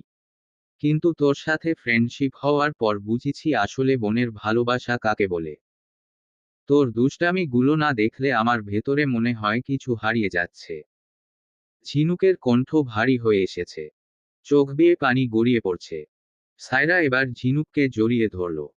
ঝিনুকের শরীর ঝাঁকুনি খাচ্ছে কান্নার সাথে সাথে। সায়রার চোখ বেয়েও পানি পড়ছে। কত বছর পর মেয়েটা কাঁদছে কে জানে। সায়রার মনে নেই সে ঠিক কবে কেঁদেছিল। ঝিনুক এবার নিজেকে সামলে নিয়ে বলল, হয়েছে, আর কাঁদতে হবে না। আজকে তোর খুশির দিন। আজ নো কান্নাকাটি। বলেই সায়রার চোখ আবারও ঠিক করে দিল। তারপর আয়নার সামনে সায়রাকে বসিয়ে দিল। ঝিনুক গিয়ে সায়রা পেছনে দাঁড়ালো। ঝিনুক বলল, দেখ আমার বোনটাকে দেখতে কতটা সুন্দর লাগছে, কারো নজর না লাগক। সায়রা ঝিনুকের কপালে ছোট করে একটা চুমু খেল। তখনই একটি মেয়ে এসে বলল, জামাই এসে গেছে। সায়রার চোখে মুখে হাসি ফুটে উঠল। সে তাড়াতাড়ি উঠে দাঁড়ালো, বলল, চল ঝিনুক, জামাইয়ের গেট ধরব। এই তুই পাগলামিটা আজ বন্ধ কর। মানুষ খারাপ বলবে, প্লিজ এখানেই বসে থাক। কিছুতেই সায়রা এখানে বসতে রাজি না, সে যাবেই। কোনো উপায় না পেয়ে ঝিনুক আলমারি থেকে একটা শাল বের করে সায়রা শরীরে দিয়ে মুখ ডেকে দিল। বলল, এবার চল আমার সাথে। তারা দুজন হাজির হলো যেখানে বরের গেট আটকানো হয়েছে। ঝিনুক ভয় পাচ্ছে যদি কেউ চিনে ফেলে। এখানে কেউ চিনতে পারেনি সায়রাকে। আর এই সায়রার কোনো বিশ্বাস নেই। সায়রা সবার মাঝখানে গিয়েই শালটা ফেলে দিল। ঝিনুক আটকানোর চেষ্টা করল। এই ভয়টাই পাচ্ছিল ঝিনুক। এবার সকলে অবাক হয়ে তাকিয়ে আছে সায়রার দিকে। যেখানে শাওন দাঁড়িয়ে আছে তার সামনে সায়রা গিয়ে বলল, আসসালামু আলাইকুম বর সাহেব। সকলে বিস্মিত চোখে দেখছে। সায়রার বাবা মাথায় হাত দিয়ে বলল, আল্লাহ দিল দিল আবার আমার মান সম্মান শেষ করে। শাওনের বন্ধুরা সবাই হৈ হৈ করে উঠল, এই না হলে আমাদের ভাবি। সকলে স্লোগান দিতে লাগলো, আমাদের ভাইয়ের আগমন শুভেচ্ছা স্বাগতম, আমাদের ভাবির আগমন শুভেচ্ছা স্বাগতম। ঝিনুক সায়রাকে এখান থেকে নিয়ে যাওয়ার চেষ্টা করছে কিন্তু না, সে যাবে না। সবাইকে থামিয়ে দিয়ে সায়রা বলল, হয়েছে, এবার গেইডের টাকা দিয়ে ভেতরে আসেন। শাওনের ভাই শুভ্র বলে উঠল, ভাবি, ভাইয়ের টাকা মানে আপনার টাকা কেন? শুধু শুধু টাকাগুলো নষ্ট করাবেন? আমি এত কিছু বুঝি না, এখনো বিয়ে হয়নি বুঝলেন। শাওন সবাইকে থামিয়ে দিয়ে একটু ঝুঁকে সায়রাকে বলল, ওয়ালাইকুম সালাম। কত চাই কনে সাহেবা? বেশি না, 50,000 দিলেই হবে। বরপক্ষ এত টাকা দিবে না বলছে, কিন্তু শাওন সবাইকে থামিয়ে দিয়ে সায়রার কথা মতো টাকা দিয়ে দিল। এবার শাওনরা ভিতরে ঢুকে পড়ল। আর সায়রা আবার রুমে ঢুকে গেল। ঝিনুক বলল, এমনটা করার কি খুব দরকার ছিল? কেন, কি এমন হয়েছে? আর শাওন কিন্তু একদমই রাগ করেনি। তা ঠিক। সায়রা এবার বলে উঠল, শুন ঝিলিক, যখন কাজে আসবে আমাকে বলবে কবুল বলতে, তখন আমি বলবো না, বুঝলি? কি বলছিস? তুই বলবি না কেন? তুই কি রাজি না? অবশ্যই রাজি, বুঝিস না কেন? আমি যদি সাথে সাথে কবুল বলে ফেলি তাহলে সবাই ভাববে আমি বিয়ে পাগলি হয়ে গেছি। ঝিনুক ভ্রু কুঁচকে বলল, তোর কি মনে হয় কেউ বুঝেনি তুই যে বিয়ে পাগলি হয়ে আছিস? এত কিছু বুঝি না আমি, যা বললাম তাই করবি, ওকে? তখনই কাজী প্রবেশ করল। সায়রা মাথার কাপড়টা বড় করে দিয়ে বসে আছে। কাজী বলল, আপনি কি এই বিয়েতে রাজি আছেন? থাকলে বলুন আলহামদুলিল্লাহ, কবুল। সায়রা কিছু বলল না, বসে রইল একইভাবে। কাজী আবার বলল, রাজি থাকলে বলুন কবুল। এবারও সায়রা চুপ করে রইল। পাশ থেকে শুভ্র বলে উঠল, কনে মনে হয় বিয়েতে রাজি নয়। বিয়েটা ভেঙে দিই। সাথে সাথে সায়রা বলতে লাগলো, আলহামদুলিল্লাহ, আলহামদুলিল্লাহ, আলহামদুলিল্লাহ, কবুল কবুল কবুল কবুল। কাজী সায়রাকে বলল, করছো কি মাথামো? তুমি তো রেলগাড়ি চালিয়ে দিয়েছ। সায়রা বলল, হয়নি। আবার বলবো? কাজী সাহেব বলল, না আর বলতে হবে না, হয়েছে। এবার স্বাক্ষর করার পালা।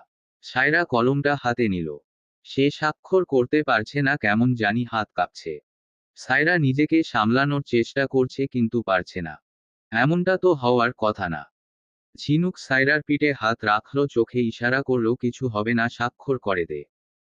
সকল আনুষ্ঠানিকতা শেষ করে এবার বিদায়ের পালা। এখনো সায়রার চোখে মুখে হাসির ঝিলিক। সায়রার বাবা মা এসে সায়রার হাত শাওনের হাতে তুলে দিয়ে বললেন, বাবা, আমার মেয়েটাকে তোমার হাতে তুলে দিলাম। আমার মেয়েটাকে ভালো রেখো।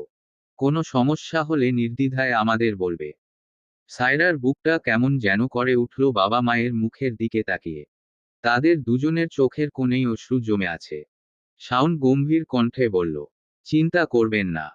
আমার জীবন দিয়ে আমি আগলে রাখবো আমার সহধর্মিণীকে। তাকে কোনোদিন কষ্ট পেতে দেব না। শুভ্র শুভার কানে কানে বলল, দেখলি, ভাইয়া এখনই দায়িত্ববান স্বামী হয়ে গেছে। শুভা ধমক দিয়ে উত্তর দিল, চুপ থাক তুই। সায়রা তার বাবা মাকে জড়িয়ে ধরে কেঁদে উঠল। সবাই অবাক হয়ে তাকিয়ে আছে, বিশেষ করে সায়রার ভার্সিটির বান্ধবীরা। কিন্তু ঝিনুক একটুও অবাক হয়নি, কারণ সে জানতো এমনটা হবেই। তার থেকে ভালো সায়রাকে আর কেই বা চিনবে।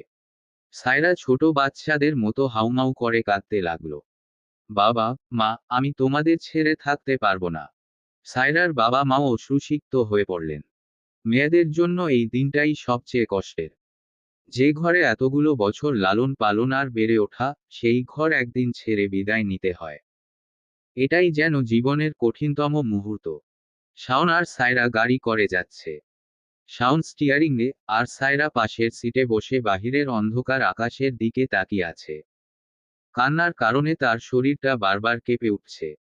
অন্য সকলে অন্য গাড়িতে গেছে, শুধু শাওন নিজের গাড়ি নিয়ে সায়রাকে সাথে নিয়েই যাচ্ছে। রাত হয়ে এসেছে, আর বাহিরে রাতের আকাশটা আজ যেন অদ্ভুত শান্ত ও সুন্দর। শাওন হঠাৎ বলল, শুনো মেয়ে, তোমাকে এমন স্থির, নীরব মানায় না। সায়রা ধীরে ধীরে শাওনের দিকে তাকালো। শাওন তখন ড্যাশবোর্ড থেকে একটা টিস্যু এগিয়ে দিয়ে বলল, চোখ মুছে নাও। সায়রা বাধ্য মেয়ের মতো চোখ মুছে নিল।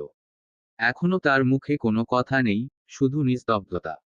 শাওন গাড়িটা সামনে নিয়ে গিয়ে হঠাৎ থামালো। সায়রা বিস্মিত হয়ে জিজ্ঞেস করল, এখানে কেন থামালেন?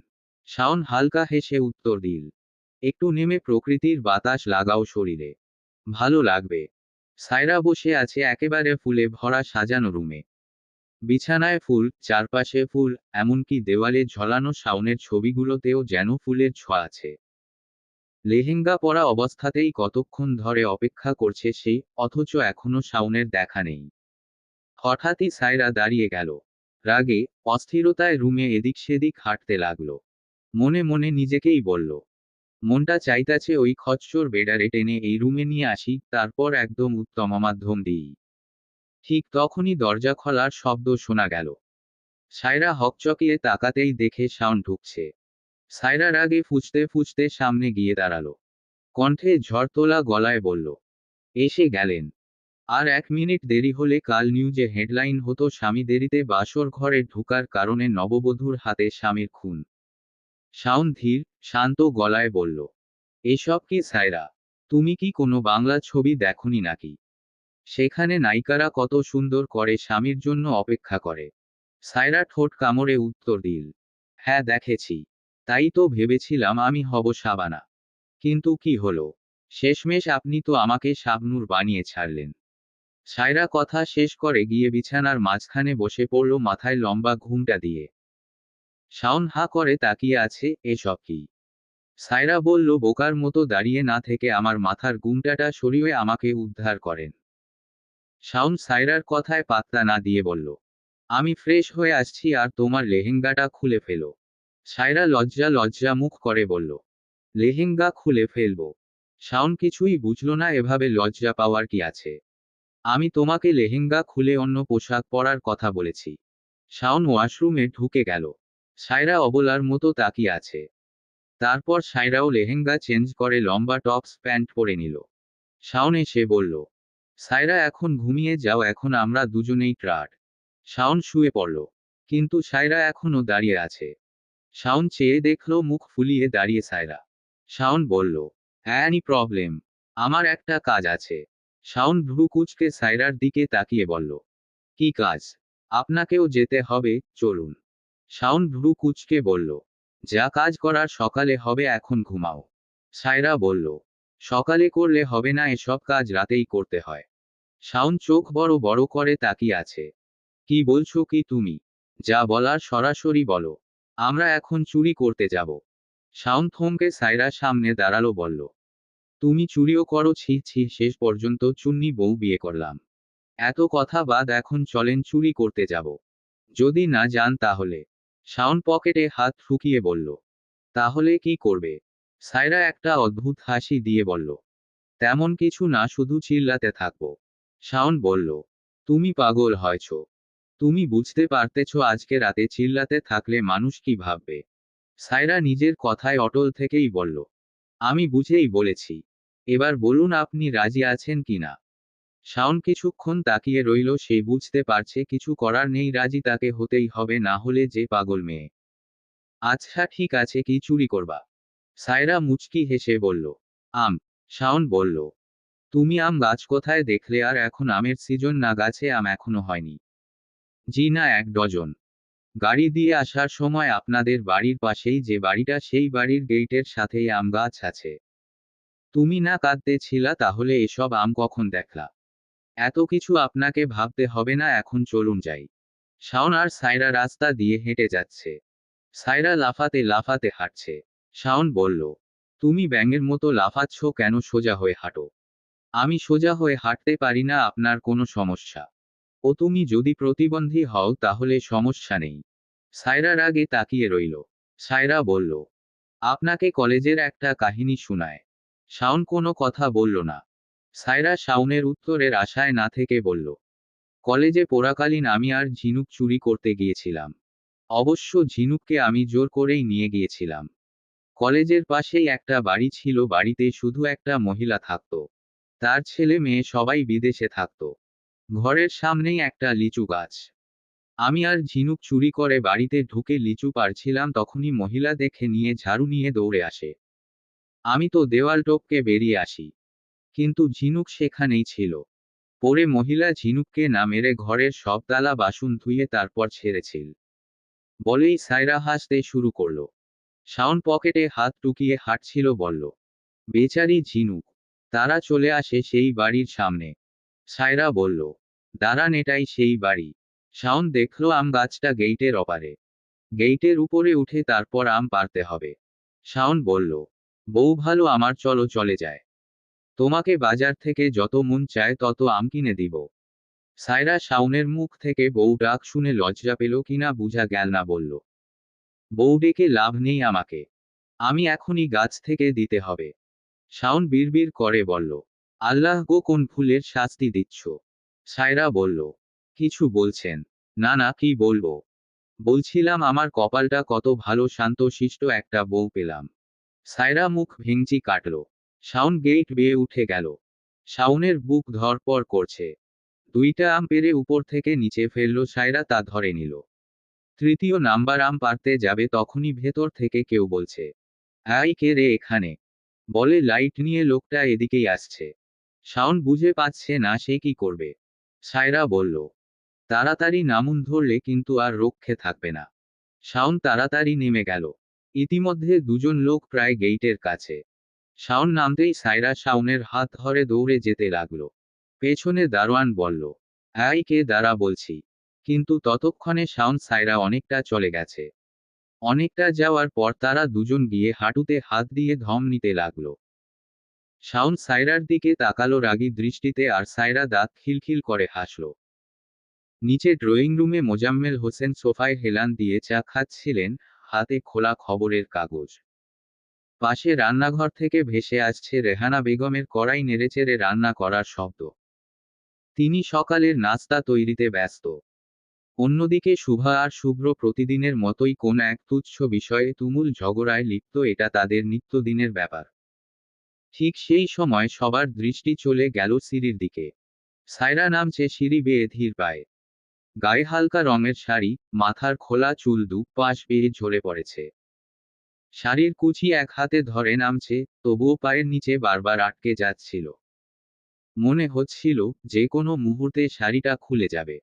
সবাই অবাক হয়ে তাকিয়ে রইল। আবার মুচকি মুচকি হাসতেও লাগলো। মোজাম্মেল হোসেন একটু হাসি চেপে খবরের কাগজ টেবিলে রেখে উঠে গেলেন নিজের রুমে। শুভ্র এখনো কিছুই বুঝতে পারেনি, মোবাইল কানে নিয়ে ডুবে আছে। শুভা তখন হঠাৎ চোখ বড় বড় করে শুভ্রকে বলল, শুভ্র, তুই ঘরে যা। শুভ্র অবাক হয়ে তাকিয়ে বলল, কেন? এখন আবার কি হলো? শুভা তাড়াহুড়ো করে বলল, আমার হেডফোনটা রুমে পড়ে আছে, গিয়ে নিয়ে আয়। শুভ্র বিরক্ত মুখে রুমে দিকে হাঁটল। আর শুভা তাড়াতাড়ি ছুটে গিয়ে সায়রাকে ধরে দিল নিচে নামাতে। যদি ধরতো না, এতক্ষণে হয়তো সিঁড়ি ভেঙে গড়াগড়ি খেত সায়রা। শুভা ঠাট্টাস্বরূপ হেসে বলল, ভাবি, এত সুন্দর করে শাড়ি পরা কে শিখালো? আমাকেও একদিন শিখিয়ে দিও। সায়রা ঠোঁট ফুলিয়ে শিশুসুলভ ভঙ্গিতে বলল, বাড়িতে তো মাই পরিয়ে দিতেন। আমি কোনোদিন একা একা শাড়ি পরিনি। শুভা বলল, কেন ভাইয়াকে বলতে পারলে না পরিয়ে দিতে? এত লজ্জার কি আছে? সায়রা ঠোঁট বাঁকিয়ে উত্তর দিল, তোমার ভাই আবার শাড়ি? এ নাম্বারে রানরোমান্টিক। শেষের কথাটা ফিসফিস করে আস্তে বলল সে। ঠিক তখনই সেখানে রেহানা বেগম এসে হাজির হয়ে বললেন, শাড়ি পরতে পারো না এখনো? সায়রা চুপ করে রইল, কিছুই বলল না। রেহানা বেগম একটু হাসি চেপে বললেন, আচ্ছা ঠিক আছে, এসো, আমি পরিয়ে দিচ্ছি। তারপর তিনি ধীরে ধীরে সায়রাকে শাড়ি পরিয়ে দিতে লাগলেন। শাড়ি পরানোর সময় সায়রা একটু কৌতূহল নিয়ে জিজ্ঞেস করল, শাশুমা, আমার শ্বশুর মশাই কি আপনাকে শাড়ি পরিয়ে দিয়েছিলেন বিয়ের পর? রেহানা বেগম ভ্রু কুঁচকে তাকিয়ে বললেন, এসব কি আজে বাজে কথা? লজ্জা করছে না এসব প্রশ্ন করতে? সায়রা মুচকি হেসে বলল, লজ্জা পাওয়ার কি আছে? শুধু বলুন না, পরিয়ে দিয়েছিলেন তো? রেহানা বেগম মাথা নেড়ে ধীরে বললেন, হ্যাঁ, দিয়েছিলেন। আমি শাড়ি পরতে পারতাম, কিন্তু তবুও উনি নিজের হাতে পরিয়ে দিয়েছিলেন আমাকে। সায়রা এবার গম্ভীর মুখে বলল, তাহলে আপনার ছেলে এত গম্ভীর আর আনরোমান্টিক কেন? রেহানা বেগম বিরক্ত হয়ে গলা নামিয়ে বললেন, সেটা তোমার স্বামীকেই গিয়ে জিজ্ঞেস করো। রেহানা বেগম শাড়ি পরিয়েই চলে গেলেন আর বললেন, কি মেয়ে রে বাবা, এমন মেয়ে বাপের জন্মে দেখিনি। সায়রা আর রেহানা বেগম রান্নাঘরে। রেহানা বেগম ব্যস্তভাবে রান্না করছে, আর সায়রা যেন তার ছায়ার মতো পেছনে পেছনে ঘুরছে, একের পর এক ফালতু কথা বলে যাচ্ছে। রেহানা বেগম যেখানে যাচ্ছেন, সায়রাও হুবহু সেই দিকেই যাচ্ছে। কখনো হাঁড়ি উকি দেয়, কখনো লবণ কম বেশি হবে কিনা সেটা নিয়েই বকবক করে। রেহানা বেগম সবজি কাটছিলেন, পেছনে দাঁড়িয়ে সায়রা কৌতূহলী চোখে সব দেখছে। হঠাৎই রেহানা বেগম পেছনে ফিরতেই ঠাস করে সায়রার মাথার সাথে ধাক্কা খেলেন। রেহানা বেগম বিরক্তিতে নাকমুখ কুঁচকে উঠলেন, মুখ দিয়ে বের হলো, এই মেয়ে, আমার কাজের মাঝেই মাথা গুজে আছো কেন? সায়রা চোখ বড় বড় করে নাটকীয় ভঙ্গিতে বলল, হায় হায় শাশুমা, একবার টুকা খেলেই মাথায় শিং গজাবে। আরেকবার দেন না দেখি শিং দুটো সমান হয় কিনা। বলেই সায়রা হেসে রেহানা বেগমের মাথার সাথে আবার হালকা ধাক্কা দিল। রেহানা বেগম এবার বিরক্তি সামলে হাঁসফাঁস করে বললেন, আল্লাহ বাঁচাও, এই মেয়েটা তো আমাকে পাগল করে ছাড়বে। রেহানা বেগম রান্না করতে করতে বিরক্তি সামলিয়ে বললেন, চা খাবে? সায়রা সাথে সাথে ভ্রু কুঁচকে উত্তর দিল, না, চা খেলে গরম লাগে। তাহলে ঠান্ডা পানি খাবে? রেহানা বেগম আবার জিজ্ঞেস করলেন। সায়রা গম্ভীর ভঙ্গিতে বলল, না, ঠান্ডা লাগে। রেহানা বেগম বললেন, তাহলে আমার মাথা খাবে নাকি? সায়রা দাঁত বের করে খিলখিল করে হেসে উঠল, তারপর ধীরে ধীরে মাথা নাড়াল। হো। রেহানা বেগম অবলার মতো তাকিয়ে থাকলো সায়রার দিকে। রেহানা বেগম বললেন, যাও তো, গিয়ে শাওনকে কফি দিয়ে আসো। সায়রা হাত জোর করে নাটকীয় ভঙ্গিতে বলল, যথা আজ্ঞা শাশুমা। বলেই রান্নাঘরে বসে অনেকক্ষণ ধরে স্পেশাল কফি বানাতে লাগলো। রেহানা বেগম হাঁফ ছেড়ে বললেন, গেছে তো, এবার একটু তাড়াতাড়ি কাজ শেষ করি, তা না হলে আবার এসে মাথা খাওয়া শুরু করবে। এদিকে শাওন তখনও ঘুমাচ্ছে। সায়রা কফির কাপ হাতে শোবার ঘরে ঢুকে মিষ্টি গলায় ডাকল, ওগো স্বামী, শুনছো? তোমার জন্য কফি নিয়ে আসছি, ওঠো। শাওন হালকা বিরক্তি নিয়ে উঠে বসল। সায়রা কাপটা তার হাতে দিয়ে বলল, দেখো, তোমার জন্য নিজের হাতে বানানো স্পেশাল কফি। শাওন চুমুক দিতেই হঠাৎ নাকমুখ কুঁচকে গেল। এসব কি বানিয়েছো? এটা কফি? সায়রা গর্বের ভঙ্গিতে বলল, অবশ্যই, এটা আমার স্পেশাল কফি। শাওন কপালে হাত দিয়ে বলল, কফিতে কি দিয়েছো তুমি? সায়রা নির্দ্বিধায় উত্তর দিল, বেশি কিছু না, পানি, দুধ, কফি পাউডার, চিনি আর জিরা। শাওন চোখ বড় বড় করে তাকালো। জিরা? কফিতে কে জিরা দেয়, বলো তো? সায়রা গম্ভীর মুখে বলল, আমার শাশুমা বলেছেন রান্নায় জিরা দিলে স্বাদ বাড়ে, তাই ভাবলাম কফিতেও দিলে টেস্টি হবে। শাওন হাল ছেড়ে মাথা নাড়ল। কফি কি তোমার কাছে রান্না মনে হলো? সায়রা ঠোঁট ফুলিয়ে বলল, বাদ দেন তো, প্রথমবার কফি বানালাম, একটু তৃপ্তি করে খাওয়ার বদলে শুধু বকাঝকা করছেন। শাওন মুচকি হেসে বলল, তৃপ্তি তো হচ্ছেই, তবে সেটা খাওয়ার না মরার। ডাইনিং টেবিলে সকলে বসে সকালের নাস্তা করছে। রুটি, ডিম আর চা সবই সাজানো। শুভ্র হঠাৎ মুখ গম্ভীর করে বলল, গতকাল পাশের বাড়িতে নাকি চোর ঢুকেছিল। সায়রা আর শাওন চমকে তাকালো। শুভা কৌতূহলী হয়ে বলল, কি চুরি করছে?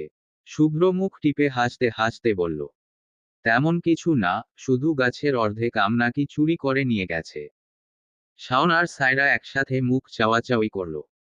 মনে মনে দুজনের একই চিন্তা, দুইটা আম চুরি করে নিয়ে আসছি, আর এখন গল্প হয়ে গেছে গাছের অর্ধেক আম। শুভ্র আবার বলল, শুনেছি চোরগুলো নাকি আমাদের বাড়ির দিকেই আসছিল। ভাইয়া তুমি কিছু দেখনি? শাওন মুখ বাঁকিয়ে গম্ভীর সুরে বলল, আমি কি দারোয়ান নাকি যে চোর পাহারা দেব? মোজাম্মেল হোসেন আফসোসের ন্যায় বলল, আমের এত অভাব পড়েছে যে আমও আজকাল চুরি করতে হয়। শাওন কপালে হাত দিল, আর শুভ্র শুভা সায়রা হেসে টেবিল কাঁপিয়ে দিল। রেহানা বেগম বিরক্ত হয়ে বললেন, চুপ করো তো সবাই। সকালে নাস্তার টেবিলটা তোমাদের নাটকের মঞ্চ মনে হয়। কিন্তু সায়রা দুষ্টুমি করে বলল, শাশুমা, নাটক তো শুরু হয়েছে চোর দিয়ে, এখন হিরো আসবে আর খলনায়ক ধরবে। সবাই আবার খিলখিল করে হেসে উঠল। খাওয়া দাওয়া শেষ করে শুভ্র, সায়রা আর শুভা একসাথে বসে লুডু খেলছে। তিনজনই সমান বয়সের মতো, হাসাহাসি করে দারুণ মজা করছে। অথচ শুভা বিয়েতে রাজি ছিল না, হলুদের গুঁড়োর শরবতের কাহিনী এখনো সকলে মনে রেখেছে। সায়রা শাড়ি পরে লুডু খেলতে গিয়ে বারবার বিরক্ত হচ্ছিল। যতই রেহানা বেগম সুন্দর করে পরিয়ে দিক না কেন, সায়রার মনে হচ্ছিল শাড়ি একদম ঝামেলার পোশাক। রেহানা বেগম বিষয়টা টের পেয়ে বললেন, সায়রা, যাও গিয়ে শাড়ি চেঞ্জ করে অন্য কিছু পরে আসো। সায়রা বিড়বিড় করে বলল, মহিলা গম্ভীর হলেও কেয়ারিং আছে। আমার জামাইয়ের থেকেও কেয়ারিং। আর ওই ব্যাটা খাওয়া দাওয়া করে ঘরে গেল, একবারও আসলো না। এই ভেবে সায়রা রুমে ঢুকতেই হঠাৎ কেউ তার হাত ধরে দেয়ালে চেপে ধরল।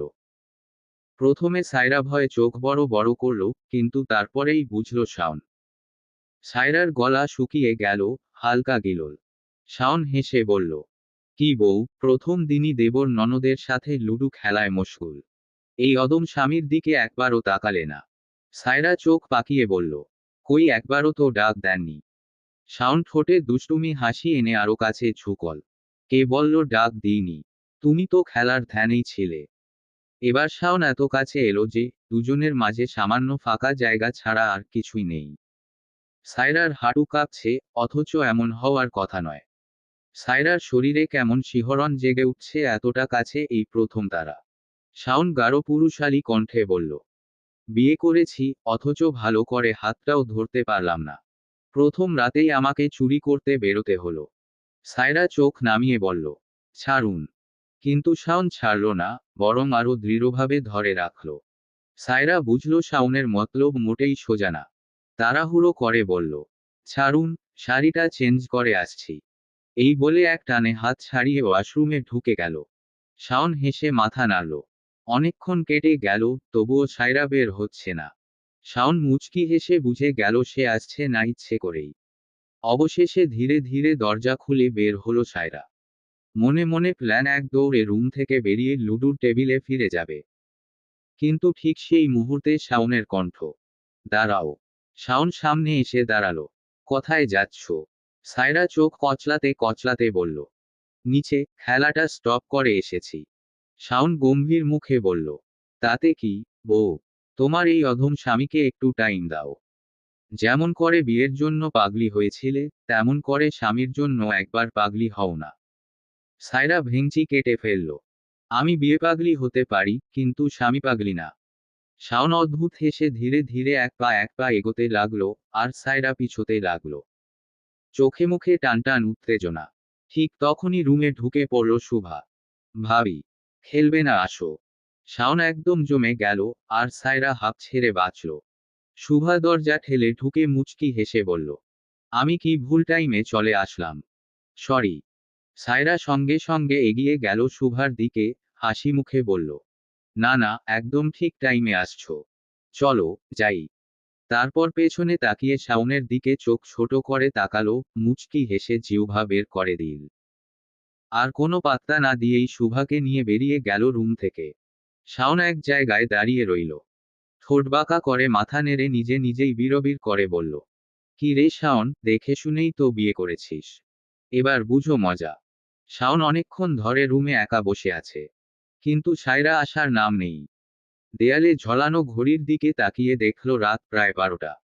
হঠাৎ নিচ থেকে ভেসে আসছে খিলখিল হাসির শব্দ। নিচে তাকাতেই দেখল সায়রা আর শুভা সোফায় বসে কার্টুন দেখছে। শাওন চোখ কুঁচকে বিড়বিড় করল, এই বয়সেও কেউ কার্টুন দেখে? সে রাগে গর্জে সিঁড়ি বেয়ে নিচে নেমে এল। বুকের উপর দুই হাত রেখে কিছুক্ষণ দাঁড়িয়ে রইল। কিন্তু এদিকে সায়রা শুভা যেন অন্য জগতের মানুষ, হাসি থামছেই না। শাওন এবার রাগী গলায় বলল, কি সমস্যা তোদের? এই রাতবিরাতে পেতনির মতো হাসছিস কেন? শাওনের কণ্ঠ শুনে শুভা আঁতকে উঠল। মাথা নিচু করে চুপচাপ বসে রইল। কিন্তু সায়রা সরু চোখে শাওনের দিকে তাকিয়ে রইল, যেন মুখে লিখে রেখেছে, তুমি কিছুই করতে পারবে না। শাওন এবার এগিয়ে গিয়ে রিমোটটা ছিনিয়ে নিল, টিভি বন্ধ করে দিয়ে শুভাকে বলল, যা, গিয়ে ঘুমা। শুভা আর কিছু না বলে ধীর পায়ে রুমে চলে গেল। এখন সোফায় একা বসা সায়রা। শাওন গিয়ে তার সামনে দাঁড়িয়ে গম্ভীর গলায় বলল, কি সমস্যা তোমার? তোমার যে কপাল পোড়া হলেও একটা জামাই আছে, সেই খবর রাখো। সায়রা ঠোঁট বাঁকিয়ে বলল, কপাল পোড়া জামাই দিয়ে আমার কি কাজ? শাওনের ভেতরের রাগ গলে নরম হয়ে গেল। গলা নিচু করে শান্তভাবে বলল, চলো রুমে চলো। সায়রা মাথা নেড়ে দৃঢ় গলায় বলল, না, যাব না রুমে। আপনার মতলব ভালো না, সকাল থেকে খেয়াল করছি। শাওন এবার দাঁত চেপে রাগী গলায় বলল, আমার খুব রাগ হচ্ছে সায়রা। চলো রুমে, ঘুমাবো। সায়রা গলা উঁচু করে উত্তর দিল, না, আমি থাকবো না আপনার সাথে। শাওন এবার একদম চুপচাপ হয়ে তার সামনে এসে সায়রা দুটো হাত ধরে বসে পড়ল। দু চোখে গম্ভীর দৃষ্টি, ঠোঁটে অদ্ভুত হাসি। তারপর হঠাৎ নাটকীয় ভঙ্গিতে গলা পরিষ্কার করে গান ধরল, ও বউ, তুমি আমায় কি ভালোবাসো না? ও বউ, কেন আমার কাছে আসো না? ও বউ, চলো ঝগড়া মারামারি ভুলে যাই তাড়াতাড়ি। কেন এত বোকা সাজো, আমায় একটু বোঝো।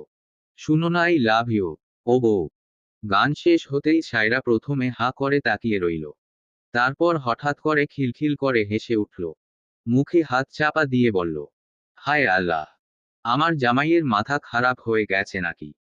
শাওন মুখ গম্ভীর করে ভ্রু কুঁচকে বলল, হ্যাঁ, মাথা খারাপই হয়ে গেছে, তোমার জন্য। সায়রা এবার লজ্জা পেয়ে মাথা নিচু করে ফেলল। ঠোঁটের কোণে লুকোনো হাসি, কিন্তু চোখে মুখে খুশি স্পষ্ট।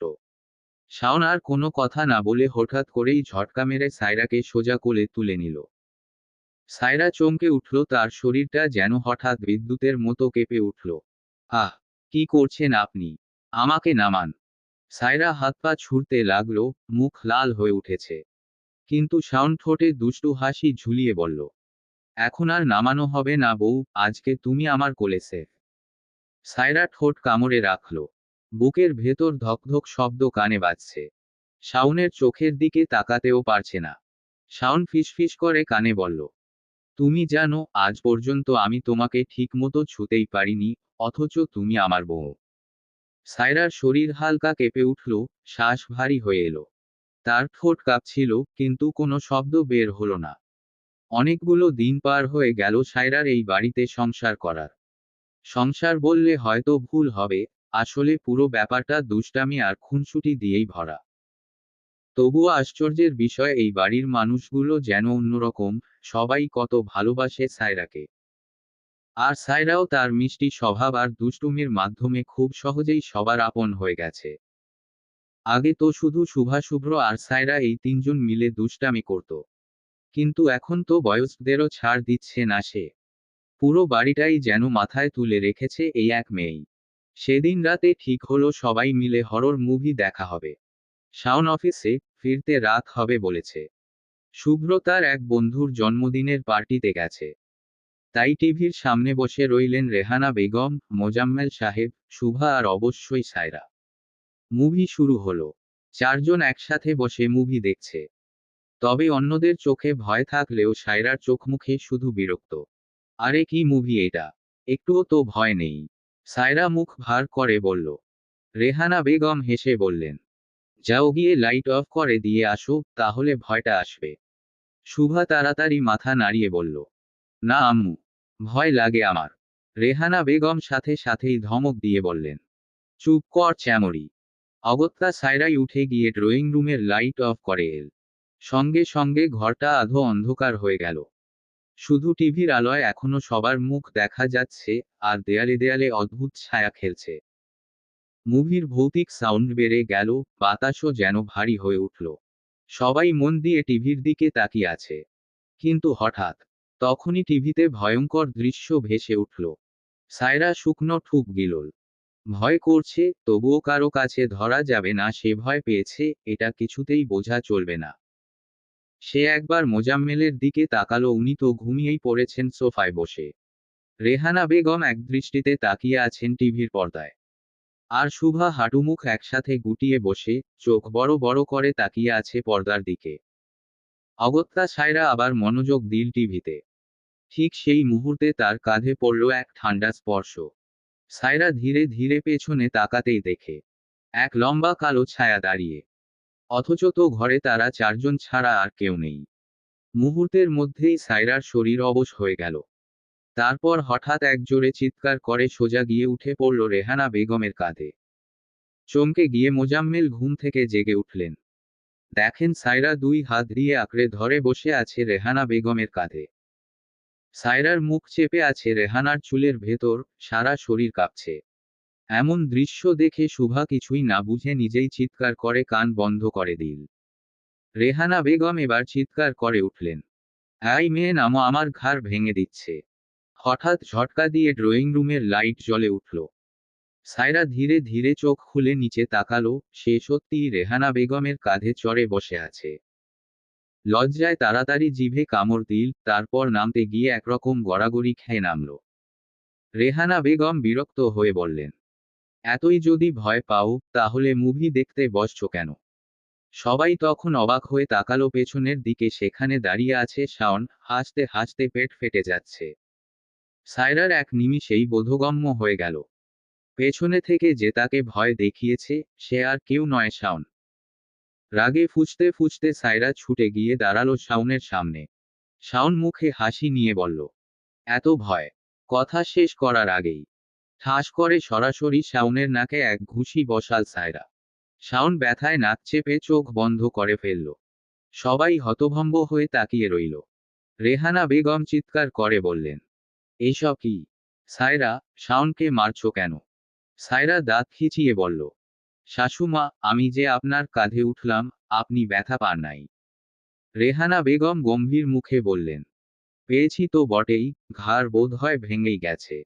সায়রা এবার গর্জে উঠল, হ্যাঁ, সেই ব্যথা পাওয়ার আসল কারণ হলো আপনার এই ছেলে, ওই আমাকে ভয় দেখিয়েছে পেছনে থেকে। তাই আমার এমন অবস্থা হলো।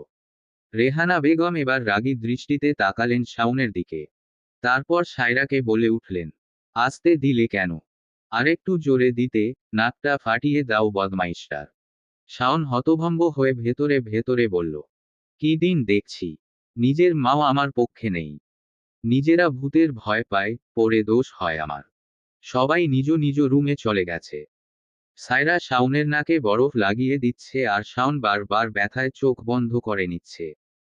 বউ গো, তোমার হাতে এত শক্তি, আমার নাকটা তুমি অচল করে দিলে গো বউ। এখন আমার নাকে যদি কিছু হয়ে যায় তাহলে সকলে তোমাকে নাক ছাড়া লোকের বউ ডাকবে। সায়রা নিচু গলায় বলল, কি দরকার ছিল আমাকে এভাবে ভয় দেখানো? আমি তো ভেবেছিলাম তুমি মনে হয় ভয় আমাকেই জড়িয়ে ধরলে, তা না করে আমার মায়ের কাঁধে উঠে গেলে। বাহ রে আমার রোমান্টিক বউ। সায়রা তাকিয়ে আছে লোকটার দিকে, শ্যামলা চেহারার, নাকটা কেমন লাল হয়ে গেছে। সায়রা বলল, আচ্ছা এখন জড়িয়ে ধরি। বলেই সায়রা জড়িয়ে ধরতে গেলে আবারও শাওনের নাক আর সায়রার কপাল অ্যাক্সিডেন্ট করে। সায়রা চোখ মুখে কুঁচকে বলল, আল্লাহ, আবারও ব্যথা পাইছে আমার জামাইটা। বলেই হাত দিয়ে আবারও স্পর্শ করল শাওনের নাক। সায়রার স্পর্শে আবার ব্যথায় শিহরিত শাওন। শাওন এবার জোরে চিৎকার দিল, আহ! শাওন বসা থেকে সোজা পড়ে গেল বিছানায়। শাওন চোখ বন্ধ করার আগে বলল, আল্লাহ গো, এক নারীর হাতে পুরুষ নির্যাতিত হচ্ছে। এই লজ্জা আমি কই রাখব? এর চেয়ে ভালো আমাকে তোমার কাছে নিয়ে যাও। শাওনদের বাড়ির সবাই এখন হাসপাতালে। ডাক্তারের কেবিনের বাইরে উৎকণ্ঠায় অপেক্ষা করছে সবাই। ভেতরে সায়রাকে পরীক্ষা করছেন ডাক্তার। আজ সকালের ঘটনা হঠাৎ করেই সায়রা ফ্লোরে লুটিয়ে পড়ে। যে মেয়েটা কিনা সারাক্ষণ দুষ্টুমি করে, হাসি ঠাট্টায় বাড়ি মাথায় তোলে, সেই মেয়েটাই কয়েকদিন ধরে চুপচাপ হয়ে গেছে। না খাওয়া, না দুষ্টুমি, সারাদিন শুধু বিছানায় শুয়ে থাকে। কিন্তু আজকের ঘটনাটা সবাইকে একেবারে হতবাক করে দিল।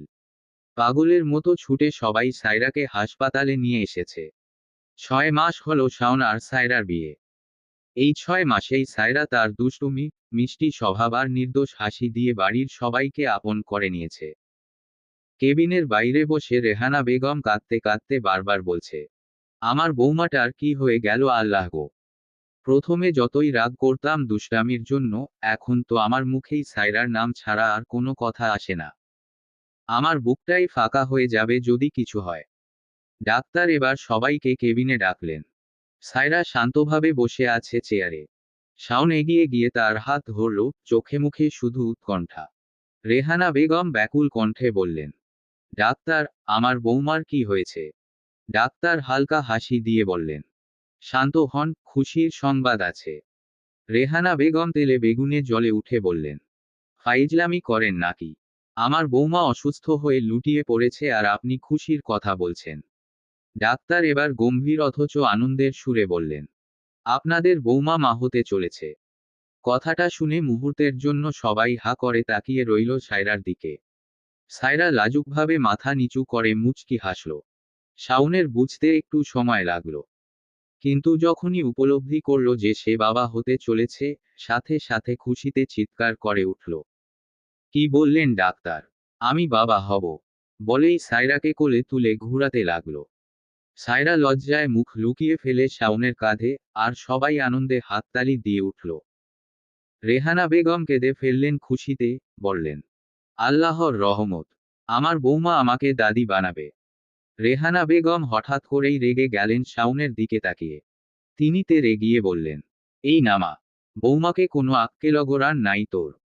সবাই থমকে গেল। রেহানা বেগম এরকম রাগের কথা সাধারণত বলেন না। শাওনের মুখটা হঠাৎ ছোট হয়ে গেল। গম্ভীর কণ্ঠে বলল, কেন মা, কি হলো? রেহানা বেগম কপাল চাপড়াতে চাপড়াতে বললেন, তুই যে সায়রাকে কোলে নিয়ে পাগলের মতো ঘুরাচ্ছিস, এখন যদি হোঁচট খেয়ে পড়ে যায়, আমার বৌমাটা যদি আবার মাথা ঘুরে লুটিয়ে পড়ে, তখন কি হবে? সবার মুখে এবার আহা ভাব ফুটে উঠল। সবাই বুঝতে পারল রেহানা বেগম রাগ করেননি, আসলে চিন্তায় এতটা কঠিন হয়ে উঠেছেন। শাওন মুচকি হেসে তার মায়ের দিকে তাকালো। আর সায়রা উঠে গিয়ে জড়িয়ে ধরল শাশুড়িকে। রেহানা বেগম স্নেহভরা কণ্ঠে বললেন, আজ আমি মহা খুশি। আমার সোনার বৌমা আমাকে দাদু বানাবে। এর চেয়ে বড় খুশি আর কিছু হতে পারে? তারপর চোখের জল মুছে আবার হাসলেন। শুভ্র, এখনই যা, বাজার থেকে অনেক মিষ্টি আনো। পুরো এলাকায় যেন একজন লোকও বাকি না থাকে। সবাইকে খাওয়াতে হবে। শুভ্র খুশিতে দৌড় দিয়ে বেরিয়ে গেল। আর ঘরে যেন আনন্দের স্রোত বইতে শুরু করলো। সায়রা লজ্জায় মাথা নিচু করে আছে, শাওন তাকে গোপনে দেখছে, আর রেহানা বেগম চারদিকে খুশির কথা ছড়িয়ে দিচ্ছেন। সায়রা ড্রয়িং রুমের সোফায় বসে আচার খাচ্ছে। সামনে প্লেটে সাজানো কয়েক রকমের আচার, আম, জলপাই, তেঁতুল, কুল, এক একটা থেকে একটু একটু করে খেয়ে আবার মুখ কুঁচকাচ্ছে। রান্নাঘরে রেহানা বেগম ব্যস্ত, কিন্তু কাজের ফাঁকে বারবার ছুটে আসছেন সায়রার কাছে। কিছু লাগবে নাকি মা? পানি দেব? আরেকটু নুন লাগবে? মনে হয় পারলে তিনি সারাদিনই সায়রার পাশে বসে থাকতেন। শুধু রেহানা বেগম নন, একবার শাওনের বাবা এসে বলছেন, কি খাবে বৌমা? একবার শুভা এসে বলছে, ভাবি, টক লাগতেছে। আরেকবার শুভ্র দৌড়ে আসে, আমি এনে দিই, তুমি ওঠো না। আর শাওন তো আছেই, দিনে শতবার কল দেয়, কি করছো? কেমন লাগছে? কিছু লাগবে? সায়রা এত যত্নে একেবারে অবাক হয়ে গেছে। ঠিক তখনই দরজা দিয়ে ভেতরে আসছে কেউ। সায়রা টের পেল। মুখ তুলে তাকাতেই দেখে ঝিনুক। সাথে সাথেই সায়রার মুখে ঝলমলে হাসি ফুটে উঠল। সে উঠতে চাইল আনন্দে, কিন্তু ঝিনুক হাত দিয়ে ঠেকিয়ে দিল। না না, বসে থাক। তুই উঠলেই তো লাফ দিবি। এ কথায় দুজনেই হেসে উঠল। তারপর ঝিনুক এগিয়ে এসে সায়রাকে শক্ত করে জড়িয়ে ধরল। সায়রা আর ঝিনুক গল্পে মশগুল। এরই মাঝে রেহানা বেগম এসে দুইজনের সামনে চা আর নাস্তা রেখে গেলেন। ঝিনুক কাপ হাতে নিয়ে হঠাৎ বলল, শুভ্র কোথায়? সায়রা সাথে সাথেই ভ্রু নাচিয়ে বলল, হু হু, সবই জানি। ঝিনুক মুখ নিচু করে হেসে ফেলল। সায়রা আবার বলল, তুই যে শুভ্রর সাথে প্রেম করছিস কই, বলিসনি তো। ঝিনুক একটু অপরাধী স্বরে বলল, আজকেই বলতাম। সায়রা হালকা রাগী কণ্ঠে বলল, তুই না বললে কি হবে? আমার দেবর তোকে প্রপোজ করার আগেই আমাকে সব বলেছে। আমার কথা মতোই তোকে প্রপোজ করেছে। ঠিক তখনই দরজা দিয়ে শুভ্র ঢুকল। ঝিনুককে দেখে শুভ্র মুচকি হেসে থেমে গেল। দুজন দুজনের চোখে চোখ রাখল। সায়রা একবার শুভ্রকে দেখে আবার ঝিনুককে দেখে, তারপর গলা কাকড়াতে বলল, ভেবেছিলাম আমি শুধু বিয়েপাগলি। এখন দেখি আমার ছোঁয়ায় আশেপাশের মানুষজনও বিয়েপাগলি হয়ে যাচ্ছে। ঝিনুক মুখ ফুলিয়ে বলল, একদমই না। আমি তোর মতো বিয়েপাগলি না, বুঝলি। আমার বিয়েই ভালো লাগে না। শুভ্র সাথে সাথে নাটকীয় ভঙ্গিতে বলল, মানে, তুমি আমাকে বিয়ে করবে না? আমার সাথে শুধু টাইম পাস করছো? ঝিনুক তাড়াতাড়ি মাথা নাড়িয়ে বলল, এমা, না না, এমন বলিনি। তখনই আবার রেহানা বেগম চলে এলেন সেখানে। সবার দিকে তাকিয়ে মুচকি হেসে বললেন, কি নিয়ে এত কথা হচ্ছে? সায়রা এবার খুশি মুখে হেসে বলল, শাশুমা, আপনার ছোট ছেলেকে বিয়ে কবে করাবেন? সাথে সাথেই শুভ্র আর ঝিনুক হা করে তাকিয়ে রইল সায়রার দিকে। দু জনের মুখেই ভয় এখন সায়রা কি করে বসে। রেহানা বেগম অবাক হয়ে বললেন, কেন করাবো না? মেয়ে দেখে যদি পছন্দ হয়, একেবারেই করিয়ে দেব। সায়রা আর দেরি না করে বলল, মেয়ে তো দেখা হয়ে গেছে, শাশুমা। ঝিনুক তখন প্রাণপণে মাথা নাড়িয়ে ইশারা করছে, না, দয়া করে কিছু বলিস না। কিন্তু সায়রা তাতে কান দিল না। রেহানা বেগমও কৌতূহলী চোখে তাকিয়ে আছেন সায়রার দিকে। সায়রা এবার গলা খাকারি দিয়ে গম্ভীর ভঙ্গিতে বলল, আপনার সামনেই তো আছে শাশুমা। আপনার ছোট ছেলে আর শান্তশিষ্ট ভদ্রমেয়ে ঝিনুক তারা প্রেম করে। কথাটা শোনা মাত্রই শুভ্র হঠাৎ উঠে দৌড়ে নিজের রুমে ঢুকে গেল। রেহানা বেগম ধীর পায়ে গিয়ে ঝিনুকের সামনে দাঁড়ালেন। দাঁড়াও। ঝিনুক ভয়ে কেঁপে উঠল। কাপা কাপা পায়ে দাঁড়িয়ে গেল। রেহানা বেগম আবার বলল, এসব কবে থেকে শুরু হলো? ঝিনুক কাপা গলায় বলল, কয়েকদিন হলো। তার গলা যেন শুকিয়ে যাচ্ছিল। হঠাৎই রেহানা বেগম মুচকি হেসে বললেন, তুমি খুব মিষ্টি মেয়ে। যাক, আমার ছোট ছেলেটারও এবার মাথায় একটু বুদ্ধি হয়েছে মনে হয়। তোমার বাবার নাম্বারটা দিয়ে যেও কেমন। ঝিনুকের মুখে স্বস্তির হাসি ফুটে উঠল। সায়রা পাশে বসে হো হো করে হাসি থামাতে পারছিল না। রান্নাঘরে রান্না করছে সায়রা আর ঝিনুক। দু জনেরই ভিন্ন ভিন্ন ব্যস্ততা, একজন রান্নায়, আরেকজন কেবল দুষ্টামিতেই। ঝিনুক রুটি বেলার কাজে মন দিচ্ছে, আর সায়রা আটার গুঁড়ার মধ্যে আঙুল ঘুরাচ্ছে। ঝিনুক বিরক্ত হয়ে বলল, সমস্যা কি তোর? ঠিক করে দাঁড়িয়ে থাকতে পারিস না নাকি? সায়রা মুখ ফুলিয়ে বলল, কেন? তুই দেখতে পাচ্ছিস না আমি যে কাজ করছি? ঝিনুক সায়রার দিকে তাকাতেই অবাক হয়ে গেল সায়রার পুরো মুখ ভর্তি আটার গুঁড়া। ভ্রুকুচকে ঝিনুক বলল, রুটি বানাচ্ছি আমি, তোর মুখে আটা কেন? সায়রা হেসে উত্তর দিল, বুঝিস না? এখন যদি কেউ রান্নাঘরে ঢোকে, তখন আমাকেই দেখেই বলবে বাড়ির বড় বউ রান্নায় কত কাজের। ঝিনুক চুপ করে রুটি বানাতে লাগলো। কিন্তু সায়রা সুযোগ ছাড়ল না, এক চিমটি গুঁড়া নিয়ে ঝিনুকের গালেও মাখিয়ে দিল। ঝিনুক এবার রেগে দাঁত খিচিয়ে বলল, তুই এখন একটা লাথি খাইবি, সায়রার বাচ্চা।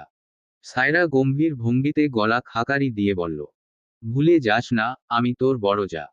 সম্মান কর, শালি। ঝিনুক দীর্ঘশ্বাস ফেলে বলল, আল্লাহ, তোর এই জ্বালাতন কতদিন সহ্য করতে হবে কে জানে। সায়রা চোখ টিপে উত্তর দিল, সারা জীবন। ঝিনুক বিরক্ত স্বরে বলল, ফুক, তা তো করতেই হবে। জীবনের সবচেয়ে বড় ভুল করলাম, ভাবছিলাম তুই বিয়ে হয়ে গেল এই বোধহয় একটা পাগলির হাত থেকে মুক্তি পেলাম। তখন কি জানতাম আবার সেই পাগলির কাছেই ফিরে আসতে হবে। সায়রা ভ্রু কুঁচকে জবাব দিল, আমার দেবরকে বিয়ে করার সময় কথাটা মনে রাখা উচিত ছিল। এদিকে ঝিনুক বিরক্ত হয়ে বারবার গাঢ় চুল সরাচ্ছে, চুলগুলো এসে চোখ মুখ ঢেকে দিচ্ছে। ঝিনুক বলল, সায়রা, আমার চুলগুলো বেঁধে দে। সায়রা দুষ্টু হেসে বলল, দেবর সাহেবকে ডাক দিব নাকি? ঝিনুক লজ্জায় লাল হয়ে বলল, তোকে যা বললাম তাই কর। সায়রার দুষ্টামিতে কখনোই ঝিনুক রাগ করে না, বরং আনন্দ উপভোগ করে, এমনকি বাড়ির সবাই। ড্রয়িং রুমে বাড়ির সবাই বসা, রেহানা বেগম, মোজাম্মেল, শুভ্র এবং শাওন। সবাই গল্প করছে। হঠাৎ দোতলা থেকে কিছু একটার আওয়াজ হলো। সাথে সাথে সবার মুখের রং পাল্টে গেছে। একজন আরেকজনের দিকে তাকিয়ে রইল, তারপরই শাওন উঠে দৌড়ে গেল উপরে, সাথে শুভ্রও। রেহানা বেগমের বয়স হয়েছে, তবুও তিনি গেলেন ছেলেদের পেছনে। শাওন দৌড়ে গিয়ে সোজা ঢুকল তার রুমে। রুমে ঢুকে জোরে জোরে নিঃশ্বাস নিতে থাকল। সামনে তাকিয়ে দেখল মুখ ফুলিয়ে দাঁড়িয়ে আছে সুনয়না, শাওনের একমাত্র প্রাণ, বাড়ির সকলের চোখের মণি। মাত্রই ঘুম থেকে উঠেছে। শাওন কাছে যেতে যেতে বলল, আমার রাজকন্যা উঠে পড়েছে। সুনয়না কোমরে হাত দিয়ে মুখ ফুলিয়ে বলল, একদম আমার কাছে আসবে না পাপা। আমাকে একা রুমে রেখে কোথায় গিয়েছিলে? পরমুহূর্তেই এসে হাজির হলো রেহানা বেগম এবং শুভ্র। শাওন বলল, আমার রাজকন্যা তো ঘুমিয়েছিল তাই। ঠিক আছে, সরি। কেমন? রেহানা বেগম নাতনির কাছে গিয়ে কোলে তুলে নিয়ে কপালে চুমু খেয়ে বলল, আমার সকলেই সরি, আর কখনো একা রেখে এক পাও যাব না। সুনয়না এবার শুভ্র দিকে তাকালো, বড়দের মতো মুখ করে বলল, চাচু এদিকে আসো। শুভ্র মাথা নিচু করে বলল, জি জনাবা, বলুন। আমার জন্য চকলেট এনেছো? এটা কিভাবে ভুলবো বলো। অবশ্যই এনেছি। সুনয়না মুচকি হেসে বলল, গুড বয়। সুনয়নার বয়স মাত্র 6 বছর। তবে এই বয়সেও একদম বুড়ি যাকে বলে। বড়দের মতো আচরণ করে এখনই। মেয়েটার চোখগুলো নীলরঙা, তাই তার নাম রাখা হয়েছে সুনয়না। গায়ের রং ধবধবে সাদা। ড্রয়িং রুমে খেলা করছে শুভা আর সুনয়না। দুজনের মাঝে যেন বেশ বন্ধুত্ব গড়ে উঠেছে। বাড়িতে অন্য কোনো বাচ্চা না থাকায় সারাদিন সুনয়না শুভার সাথেই খেলে। শুভাকে সুনয়না সুন্দরী বলেই ডাকে। হঠাৎ সুনয়না শুভাকে ডেকে বলল, আচ্ছা সুন্দরী, আমি যখন জন্মেছিলাম তখন কি হয়েছিল? শুভা মুচকি হেসে সুনয়নাকে কোলে নিয়ে সোফায় বসল। সে নরম স্বরে বলল, তুমি যেদিন জন্মেছিলে সেদিন তোমার পাপা খুব কান্না করেছিল। সুনয়না ভ্রু কুঁচকে মুখ ফুলিয়ে বলল, কি? আমি পৃথিবীতে প্রথম আসলাম, আর পাপা খুশি না হয়ে কান্না করল? তার মানে পাপা খুশি ছিল না? শুভা দ্রুত মাথা নাড়িয়ে বলল, আরে না না, সবাই তখন অনেক খুশি ছিল। কিন্তু তুমি যখন মাম্মার পেটে থেকে দুষ্টামি করে বক্সিং করছিলে, তখন মাম্মা খুব ব্যথা পেত আর কাঁদত। সেই ব্যথা দেখে তোমার পাপাও কেঁদেছিল। সুনয়না কিছুক্ষণ চুপ থেকে ছোট্ট করে বলল, মানে আমি মাম্মাকে ব্যথা দিয়েছিলাম? এই বলে সুনয়না মুখ গম্ভীর করে উঠে গেল শুভার পাশ থেকে। সোজা চলে গেল রান্নাঘরে, যেখানে সায়রা রান্না করছে। সে মিষ্টি গলায় ডাক দিল, মাম্মা। সায়রা মেয়ের কণ্ঠ শুনে পেছনে তাকালো। কাছে এসে হাঁটু গেড়ে বসে আদর করে বলল, কি হয়েছে আমার সোনামণির? সুনয়না ভ্রু কুঁচকে লাজুক গলায় বলল, সরি। সায়রা অবাক হয়ে হেসে জিজ্ঞেস করল, সরি কেন বলছে আমার বাবু? সুনয়না গম্ভীর গলায় উত্তর দিল, সুন্দরী বলেছে আমি নাকি তোমাকে পেটে থাকতে ব্যথা দিয়েছি। সায়রা হাসি মুখে মেয়েকে বুকে জড়িয়ে ধরে বলল, এখন সরি বললে কি হবে? একটা কাজ করো, তোমার পেটে আমি ঢুকে যাই, তারপর তোমাকেও একটু ব্যথা দিই। তাহলেই সমান সমান। সুনয়না সাথে সাথেই নিজের জামা তুলতে তুলতে বলল, আসো মাম্মা, ঢুকে পড়ো। সুনয়নাকে দেখে সায়রা আর ঝিনুক দুজনেই হেসে উঠল। ঝিনুক মজা করে বলল, সায়রা, তোর মেয়েও দেখি তোর মতোই পাগলি হয়েছে। দুপুরে খাওয়া দাওয়া করে সকলে একসাথে বসল। কি সুন্দর একটা পরিবার। সবাই মুগ্ধ হই তাদের সম্পর্ক দেখে। পাড়া প্রতিবেশী অনেকে আবার হিংসাও করে। অনেকের আবার অন্যের সুখ সহ্য হয় না। প্রতিদিন তারা দুপুরের খাওয়া দাওয়ার পর একসাথে বসে হাসি মজার আড্ডা করবে। কিন্তু আজ রেহানা বেগম গম্ভীর মুখে বসা। সবাই তাকিয়ে আছে অবাক হয়। রেহানা বেগমি প্রতিদিন সবার আগে শুরু করবে আর দুষ্টুমিতে শেষ করবে সায়রা। সায়রা এবার বলল, শাশুমা, আপনার মুখে কি পিঠার জন্য চাল ভিজিয়ে রেখেছেন? কিন্তু সমস্যা নেই, ভালোই লাগছে আমাদের সুনয়নার মতো। সকলেই সায়রার কথায় হাসল, শুধুমাত্র রেহানা বেগম ছাড়া। সুনয়না এবার মুখ ফুলিয়ে বলল, মাম্মা বুড়ির সাথে আমাকে কেন তুলনা দিচ্ছ? রেহানা বেগম এবার মুখ খুললেন, বললেন, আমি রাগ করেছি। সায়রা রসিকতার স্বরে বলল, কেন শাশুমা, কি হয়েছে? আমার শ্বশুর মশাই কি কিছু বলেছে নাকি? রেহানা বেগম আবার রাগী কণ্ঠে বলল, সবাই থামো, আমি একটা গুরুত্বপূর্ণ আলোচনা করব। সবাই থেমে গেছে। রেহানা বেগম বলল, সায়রা, তোমার সমস্যা কি? সকাল থেকে দেখছি তুমি কোনো দুষ্টামি করছো না। কেন? শাওন বলল, কেন মা? সায়রা আজ একটু চুপ আছে, আমরা তো খুব শান্তিতেই আছি। রেহানা বেগম ধমক দিল বলল, চুপ কর সায়রা, দুষ্টামি আমার ঔষধে পরিণত হয়েছে, ও দুষ্টামি না করলে আমার শরীর খারাপ লাগে। ঝিনুক এবার বলল, মা তুমি মনে হয় আজকে রান্নাঘরের কাহিনী দেখো নাই, তাই এসব বলছো। রান্নাঘরে তোমার বৌমা আমাকে জ্বালিয়ে মেরেছে। সুনয়না সকলের মাঝে দাঁড়িয়ে গেল বলল, না দাদু, আমি এটা মানতে পারলাম না। আমি দুষ্টামি করব, এটা আমার বয়স দুষ্টামি করার। মাম্মা কেন করবে? এতে কি আমাকে অধিকার থেকে বঞ্চিত করা হচ্ছে না? শাওন সুনয়নাকে কাছে টেনে বলল, একদম ঠিক বলেছে আমার রাজকন্যা। আমার রাজকন্যা একমাত্র দুষ্টামি করার অধিকার রাখে। সায়রা এবার কাদো কাদো মুখ করে বলল, দেখলেন শাশুমা, আমাকে এই বাড়ির কেউ গুরুত্ব দেয় না, একমাত্র আপনি ছাড়া। সবাই আমাকে মিষ্টি ছাড়া মধু মনে করে। ঝিনুক ভ্রু কুঁচকে বলল, এটা আবার কি নতুন কথা? মিষ্টি ছাড়া মধু আবার কি? সায়রা শুরু করেছে তার কামাল, সবাই মিলে হাসছে। শুধু ভ্রু কুঁচকে তাকিয়ে আছে শাওন আর সুনয়না। সুনয়নার হিংসে হচ্ছে, তাকে রেখে কেন তার মাম্মা দুষ্টামি করবে। পাপা, আমি সিদ্ধান্ত নিয়েছি, থানায় গিয়ে শিশু নির্যাতনের মামলা করব, বুঝলা? মেয়ের কথা শুনে শাওন ভ্রু কুঁচকে বলল, তোমাকে কে নির্যাতন করলো? তোমার কি মনে হচ্ছে না আমি নির্যাতিত হচ্ছি? দেখো দেখো, এই বাড়ির সবচেয়ে ছোট্ট সদস্য হলাম আমি, আর বাড়ির সবাই আমাকে রেখে তোমার বউকে নিয়ে পড়ে আছে। শাওন মাথা নাড়িয়ে বলল, ঠিক বলেছ, আমাকেও যেতে হবে পুরুষ নির্যাতনের মামলা করতে। সুনয়না কিছুক্ষণ চিন্তায় মগ্ন থেকে বলল, আচ্ছা পাপা, দুষ্টামি করলে কি সবাই ভালোবাসে? সবাই ভালোবাসে কিনা জানি না, তবে আমাদের বাড়িতে বাসে। সুনয়না গভীর নিঃশ্বাস নিয়ে বলল, পাপা মাম্মা এত দুষ্টামি কিভাবে করে আমি বুঝি না। তোমার মাম্মা তো বিয়ে পাগলি, তাই এত দুষ্টামি করে। সুনয়না ঠোঁট উল্টিয়ে বলল, তাহলে আমিও বিয়ে পাগলি হব। সমাপ্ত। গল্প, বিয়ে পাগলি। সিজন 1। সম্পূর্ণ গল্প। লেখনীতে নীলুফা নাজ।